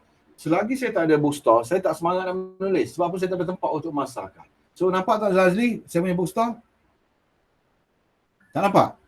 Dia belum keluar tu. Dia belum keluar. Belum keluar, okey tak apa. Okey. Tapi paparan tu ada. Okey, paparan keluar. Good. Ini adalah bookstore saya. Okey, bookstore saya sendiri dengan domain saya sendiri, gayawanbookstore.com. Ini saya sendiri gambar, saya buat sendiri lah benda ni. Ni logo susah adik saya buat, ni saya buat sendiri lah. Ini pun buat kat poster My Wall tuan-tuan. Banner ni saya buat kat poster My Wall je. Dia ada bagi template siap lah, kita buat je. So inilah buku-buku dijual daripada bookstore saya. Ini buku kawan-kawan saya. Saya jual buku kawan saya pun saya dapat 40%. Saya jual buku sendiri saya dapat 80%. Saya nak tunjuk tuan-tuan buku apa tuan-tuan. Yang ini buku kalau salah rakan saya kat Singapura. Ini buku dia bertajuk travel ni. Dia pergi ke New Zealand. Okay, saya buka dulu. Kita ni dalam buku bookstore ni, kita boleh tengok dulu sebelum beli, kita boleh tengok preview dulu tuan-tuan. Kita tengok, saya nak tunjuk buku apa yang kita boleh tuan. Okay, ini buku tentang preview tentang dia pergi ke New Zealand masa pandemik hari tu. Dia dalam keadaan yang, dan ni adik dia menulis ni, dalam keadaan yang orang kata terdesak lah nak balik segera sebab nak lockdown kan. Okay, saya preview buku ini. Sebab saya dah baca buku ini. Dan buku ni sangat orang kata memberi, orang kata kita punya motivate kita jugalah Walaupun dia cerita tentang percutian dia, tapi dia olahan dia tu membuat satu, orang kata, yang menarik lah. Okey, kita boleh preview buku ni. Saya preview dulu. Saya buka dulu preview buku tersebut. Nanti tu akan nampak. Okey. Okey, kalau nampak, beritahu nampak ni. Kalau tak nampak, beritahu nampak. Nampak tak? Okey, good. Ini adalah Belum keluar. Okey, dah keluar. Okey. Okay, good. Okay, sekarang ni buku Travel During a Pandemic ni, Seven Life Lesson ni, part 1 for 3. Maknanya daripada 3 ni ada setengah part 1 yang boleh keluar. So, konten dia apa ni? Dia punya cerita dia tentang bagaimana dia pergi ke New Zealand. Tapi, bayangkan, dia menceritakan kita beberapa pelajaran tentang listening to parent, effective communication. Dia cerita tu, bab-bab yang berkaitan dengan macam counselling jugalah, berkaitan dengan emosi, tapi ceritanya tentang gambar-gambar ni dia ambil di New Zealand. Di New Zealand. Contohnya Wan Nadia ni lahir kat Singapura, semua cerita ni, cerita semua ni tentang diri dia. Bayangkan tengok layout dia ni, kakak dia buatlah, Wan Syekha ni kawan saya ni. Jadi dia buat buku ni, gambar-gambar dia ambil sendiri tuan-tuan. Gambar-gambar ni tak boleh ambil curi kat internet. Tak boleh, kita nanti salah. Nanti kita kena saman. Ini gambar-gambar yang dia ambil dan diabadikan dalam e-book dia dan dicerita tentang bagaimana perjalanan dia di New Zealand. Dan kita lihat perjalanan di masa pandemik itu, masa tu bulan 2, bulan 3, masa bulan 3, ketika itu kat New Zealand pun dah sama juga situasi dia, sampailah ke 10. Sampai sini yang dia bagi tuan-tuan. Ini 10 siri. 10 pages yang diberi kepada dia, kita boleh tengok. So dalam book story ni tunjuk-tunjuk. Bila orang tengok, oh menarik gambar, cantiknya. Tapi dalam ni banyak benda yang diceritakan pada kita tentang perjalanan. Tuan-tuan pergi melancong macam-macam. Pergi balik kampung boleh buat buku tuan-tuan. So tuan-tuan masuklah tentang belajar apa hari ni. Belajar tentang keazam. Contohnya ambil gambar rumah lama ayah kita. Ambil gambar cantik sikit ke, pakai DSLR ke, pakai Apple ke apa, dia cantik sikit. Tunjuk rumah inilah yang tempat aku dilahirkan. Rumah inilah tempat aku membesar. Rumah inilah segala-galanya untuk aku dahulu. Rumah walaupun dah usang tetapi masih segar dalam ingatan aku. So, cerita tentang rumah kampung kita tu memberi inspirasi kepada kita dan rumah juga menginspirasi pada anak-anak kita. Dia tengok anak kita membesar di bawah rumah kampung dulu yang tidak ada keperluan fasiliti yang banyak. Tandas pun kat luar rumah. Masa tu mandi pun kat luar rumah. Semua kat luar rumah. Dan rumah kampung itulah yang menjadikan kita sekarang sebagai seorang kaunselor ke, seorang guru ke, mendapat kita punya master ke, dapat degree ke, sama belajar daripada rumah inilah kita membesar dan kita belajar dengan api pelita. Contohnya begitu. So bila kita cerita benda-benda macam ni, dia memberi inspirasi kepada orang bacanya dan anak-anak kita. Yang terutama sekali anak-anak kita, anak cucu kita dapat membaca kisah-kisah kita tu. Maknanya tak hilang. Diri kita tu tak hilang daripada mereka. Sebab apa? Kita besarkan mereka dengan penghasilan buku kita ini. Baik. Boleh nampak? Jelas? So nampak tak slide saya? Nampak slide? Belum. Okey, tunggu . Okey. Kalau tak ada saya kena keluar balik. Tak nampak? Okey, nampak. Oh, dia kena masa sikit . Okey, langkah ke-10, proses pasal hantar MJ, upload office dan papa di bookstore saya. So saya jual di situlah tuan-tuan. Saya jual situ dah bayar cara bayar office. Tuan-tuan boleh pergi situlah gayawanbookstore.com, dapatkan buku yang bolehkah saya menjadi penulis. So saya dah nampak dengan jelas sedikit. Baik, sekarang ni okey, ini format e-book tuan-tuan. Tuan-tuan boleh snap ke, screenshot ke, boleh tuan-tuan. Format e-book ni dia tebal minimal dia 35 muka surat untuk melayakkan kita dapat ISBN. Untuk dapat international standard tu. Daripada perpustakaan negara. Kena 35 muka surat tuan-tuan. Tebal minimal dia. Maksimum dia dalam 60 muka surat macam tu lah. Okey. Lepas tu size sebenarnya kita tulis dalam size A5 tuan-tuan. A5. Dalam size A5. Pergi kat Word, pilih size A5. Font dia pula ambil Arial ke ataupun yang mudah dibaca orang lah. Jangan ambil font yang pelik-pelik. Arial boleh, Times Roman boleh. Boleh macam tu. Boleh semua tu. Okey, font Arial. Lepas tu size font dia ialah 14 hingga 16 tuan-tuan. Sama ada 14 atau 16. Pilih dua tu tuan-tuan. Supaya orang baca dengan keadaan yang lebih seronok sikit lah. Besar sikit lah. Yang kecil sangat. Sebab nak tengok dalam komputer dan juga dalam handphone. Langkah baris 1.5. Ini yang dicadangkan oleh pihak editor lah. Kalau 1.5 dia agak jarak sikit supaya orang lebih, mata mereka tak penat bacanya. Jumlah perkataan lebih kurang 3,000 patah perkataan tuan-tuan. Kalau buku 20,000 tuan-tuan. Ini E-book ni 3,000 patah perkataan ya tuan. So harganya RM8 ke RM150 lah harga. Bergantung pada konten. Macam buku saya semua tadi saya letak RM8 ya tuan-tuan. Nak murah je. Sebab sekarang bergerak mahal, tak nak orang kesian pula orang nak beli kan. Janji RM8 pun harga lah. Ada value jugalah. Walaupun kita belanja mahal tapi insyaAllah rezeki tu ada. Okay, so format e-book ni begini. Okay, setakat ni jelas format e-book tuan-tuan?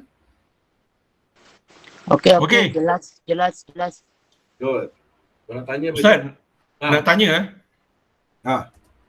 itu kalau 16 font tu, maknanya kalau kita buat 18 ke lagi besar boleh? Jangan besar sangat. Oh. Besar sangat kan satu muka surat tu berapa baris dia adanya. Buat 14 dengan 16.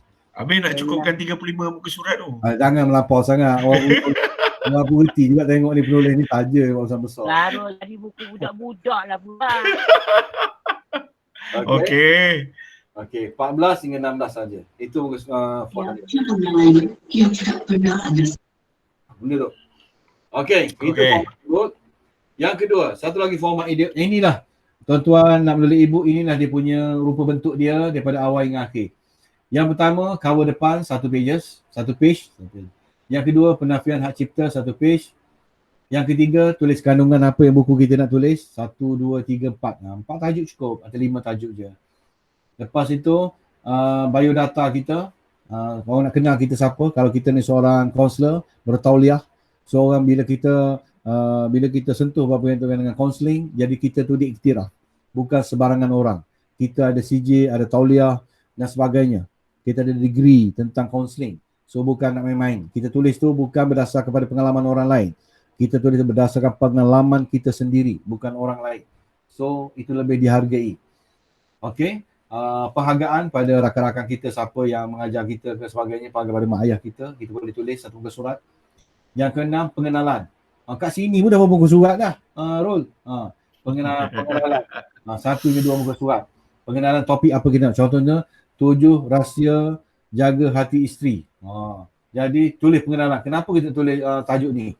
Gini. Lepas tu isi penulisan. Rahsia pertama, rahsia kedua, rahsia ketiga. Tunjuk contoh, tunjuk terang apa yang kita buat. Tunjuk contoh apa yang kita telah laksanakan. Bagaimana benar-benar pendapat ulama ke, pendapat daripada hadis Rasulullah ke, kita nak selitkan. Isi penulisan, kita kembangkan saja. So kita tulis dalam bentuk mind map tadi. Rahsia 1, rahsia 2, rahsia 3, rahsia 4, rahsia 5, rahsia 6, rahsia 7. Siap. Satu point yang kita punya satu konten kita tentang isi penulisan. Yang ke-8, penutup. 1 muka surat. Kita tutup. Kita berharap kita punya rahsia ini dia bukan lagi jadi rahsia sekarang ini. Dah tak ada rahsia pun. Jadi buat je lah. Contoh penutup. Lepas tu 9, iklan e-book lain. Jika kita ada iklan e-book lain, kita buat je. So, kita buat begitu tuan-tuan. So, benda ni beginilah dia punya format dia. E-book kita daripada cover depan sampailah cover baling belakang sekali. Tuan-tuan buat je lah. Jadi e-book ini satu benda yang sangat simple yang boleh kita kongsikan dengan orang lain. Foto termasuk dalam jumlah page. Foto termasuk apa maksud foto tu jam? Foto apa tu? Foto. Iyalah gambar-gambar yang kita masukkan tu pun dalam jumlah page lah. Selagi dalam cukup 35 muka surat dengan gambar, dengan graf, carta ke apa, dengan tulisan dalam tu semua. Sebayangkan kalau gambar tu macam ni lah. Saya tunjuklah e-book yang mana tadi, e-book yang si kawan saya tadi. E-book penuh dia, saya dah beli dah lah. E-book dia tadi tentang, ada tak?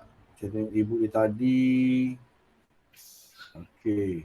Tapi boleh tengok dulu sebelum saya cari e-book saya ni. Tengok dia punya, boleh hafal lah tu, hafal lah betul-betul. Tapi benda tu mudah saja tuan-tuan.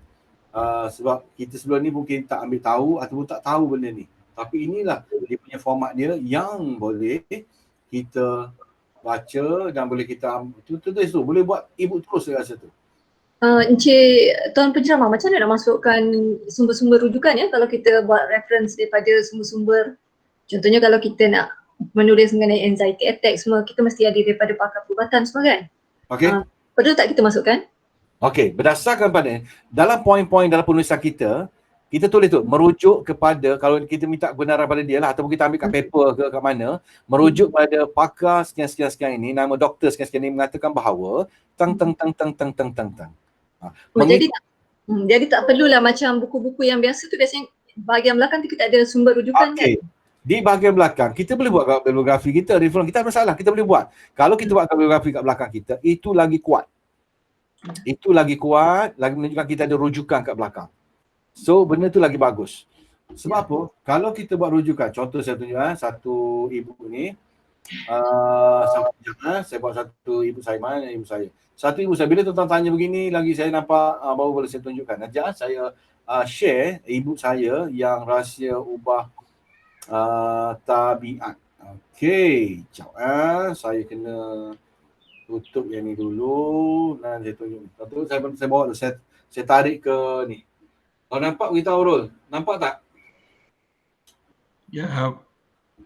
Sekejap, dia tunggu masa sikit. Ya, dia memang. Okey. Ya, nampak? Okey, nampak. Apa yang kau nampak?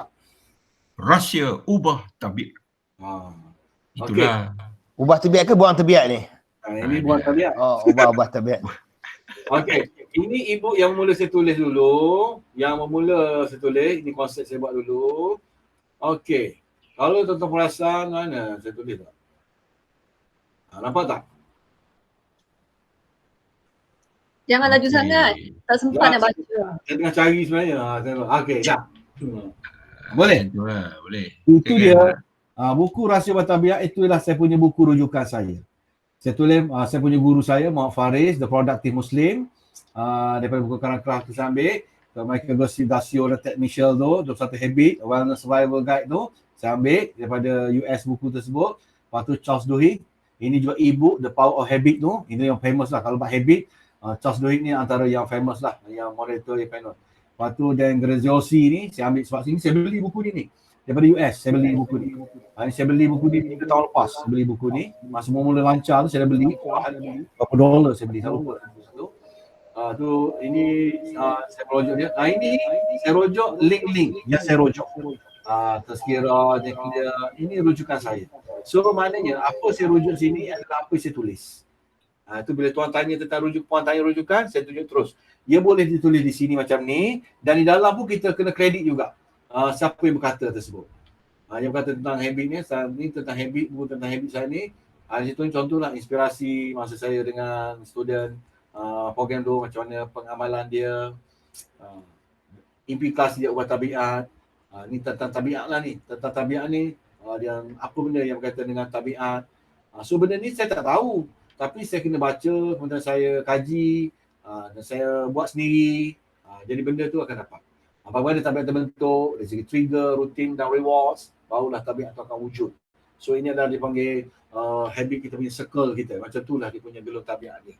So ini contoh bagaimana kita boleh menyiapkan e-book kita. Ini pakai Word je tuan-tuan. Pakai Microsoft Word saja. Lepas tu design ini pakai awal saya buat dulu. Tak reti sangat saya buat sendiri je tuan-tuan. Buat ambil gambar kat internet, buat. Jadi kat e-book dia dah siap.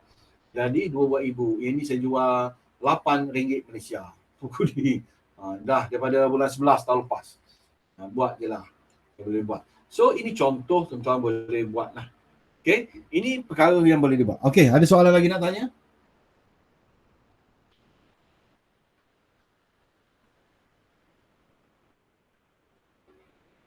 Habis dah. Ada soalan tanya? Tanya boleh? Okey, terus Ustaz, terus. Boleh Boleh. Okey. Saya nak terang dia. So format e-book inilah. Ini yang last format e-book yang ni tebal macam ni dan dia punya susun atur dia. So begitu saja yang tuan-tuan boleh tulis, maka siaplah e-book tuan-tuan sekiranya tuan-tuan nak menulis e-book. Tidaklah sesukar mana sekiranya kita ada kemahuan untuk menulis e-book. Okey, boleh tuan-tuan? Okey, itu lebih kuranglah dia punya e-book dia. Okey? Nampak? Alhamdulillah tak perlu sampai 100 pages. Kalau 100 pages dah jadi 2 e-book. Manuskrip saya, Rahsia Ubah Tabiat itu sebenarnya buku fizikal. Kemudian dia jumlahnya 100 muka surat lebih. Jadi macam mana saya pun pecahkan 2. So daripada jual 1 naskah kepada jual 2 naskah. Mana 2 e-book saya boleh siapkan. Contoh saya tunjuk kat saya punya bookstore ni. Nampak tak bookstore saya ni?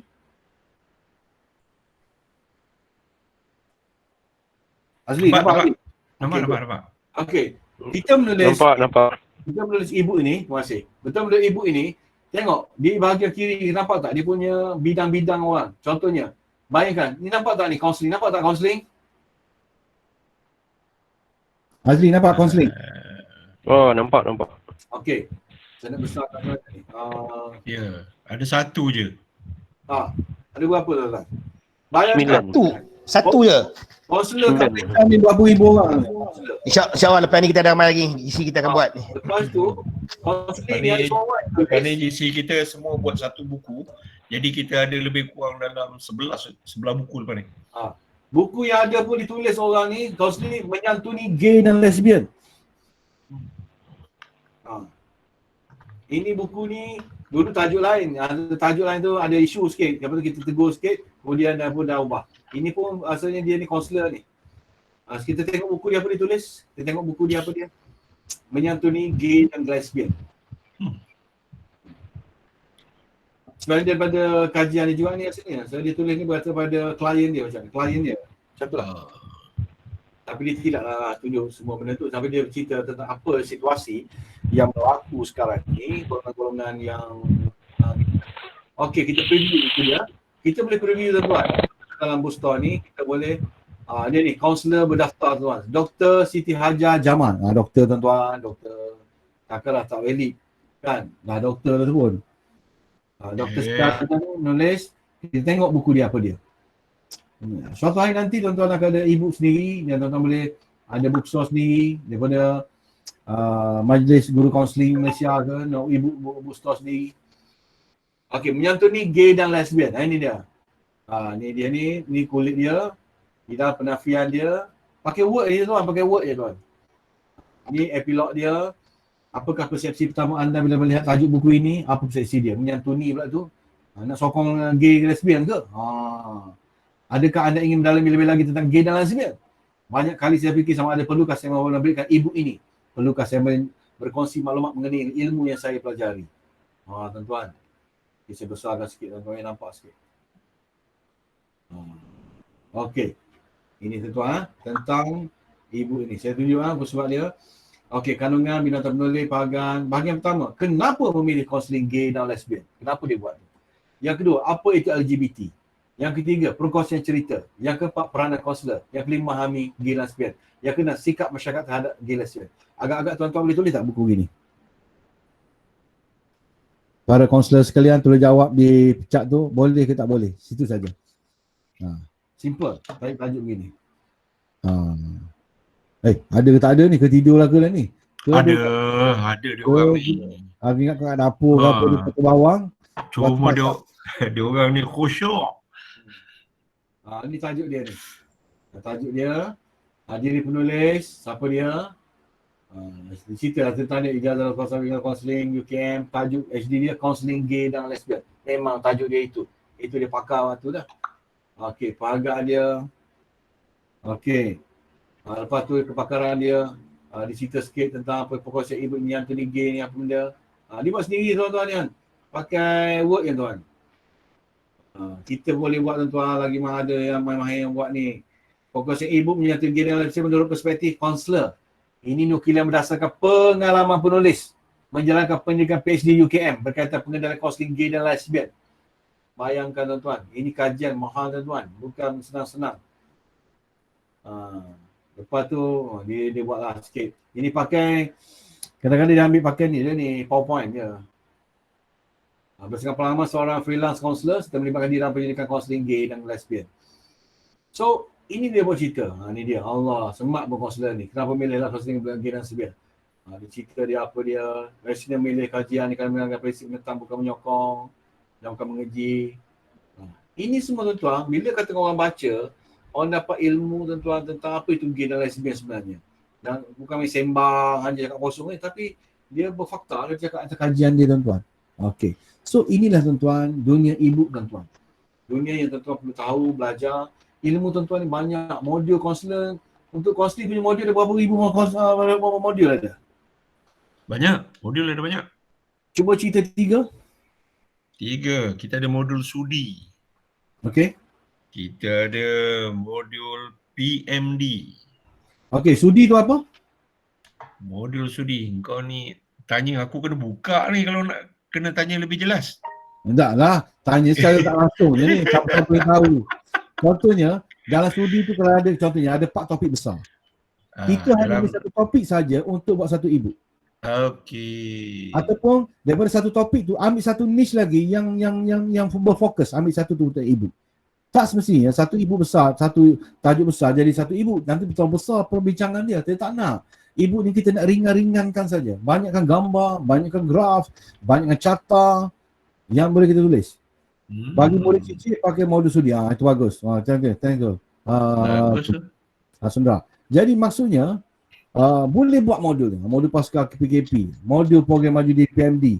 So benda tu boleh buat e-book dan boleh disebarluaskan ataupun nak beri percuma ataupun nak jual kepada orang luar. Berkaitan dengan modul kita, modul intervensi psikometrik pun boleh. Tapi jangan ambil yang tajuk ni sangat, nanti besar sangat. Pilih yang lagi kecil lagi. Yang paling kecil apa yang boleh kita boleh keluarkan jadi satu e-book. So bayangkan daripada modul intervensi psikometrik ni boleh jadi 100 e-book. Saya percaya boleh jadi 100 e-book yang boleh dibuatkan. Mas 100 e-book kali dengan 50 baru berapa ratus muka surat yang boleh buatkan. So buat itu saja, daripada modul tu saja dah boleh jadi 5 e-book, 6 e-book, 7 e-book, 8 e-book, 10 e-book. So kita ni dah level-level dah PhD dah. Dia boleh buat apa ni? Modul intervensi psikometrik ni pun dah boleh jadikan 10 e-book, 20 e-book, 30 e-book tuan-tuan.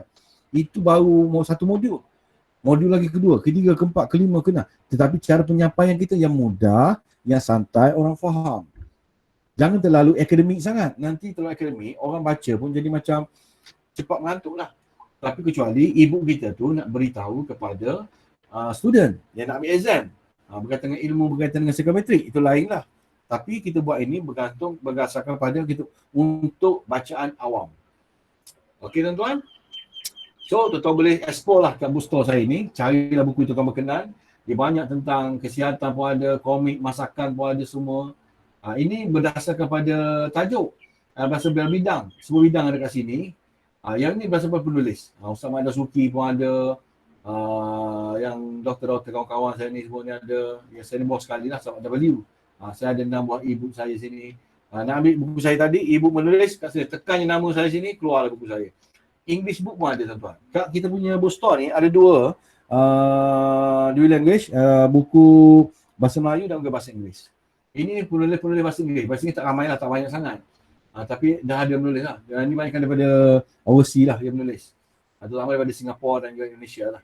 Dan juga daripada Dubai pun ada. Okay. English writer kita ada apa ni? Adida Hassan, Amra Bakar ni daripada Singapura. Billy Lim, buku dia Dare to Fail tu. Dr. Kamaru ni, ini orang Malaysia lah ke ni. Ini dia ambil buku perubatan. Ini tidak buku perubatan. Ini bahasa Inggeris tak ramai lah. Wan Seka tadi kawan-kawan saya ni semua, ini banyak kawan orang Singapura lah banyak sini yang menulis buku dalam bahasa Inggeris. So, modul tu boleh kita mudahkan orang untuk memahaminya, untuk faham tentang ilmu kita tu. So, jadikan kita punya. So, boleh explore kat bookstore saya ni dan juga boleh jadikan bahan rujukan kita untuk kita kenal apa itu e-book. Okey. Okey, Ro, terima kasih banyak. 11.53. Moga-moga perkongsian ini memberi kebaikan untuk kita bersama. InsyaAllah, terima kasih banyak. Semoga apa yang, kalau ada soalan boleh tanya terus sebelum kita berakhir pada hari ini. InsyaAllah.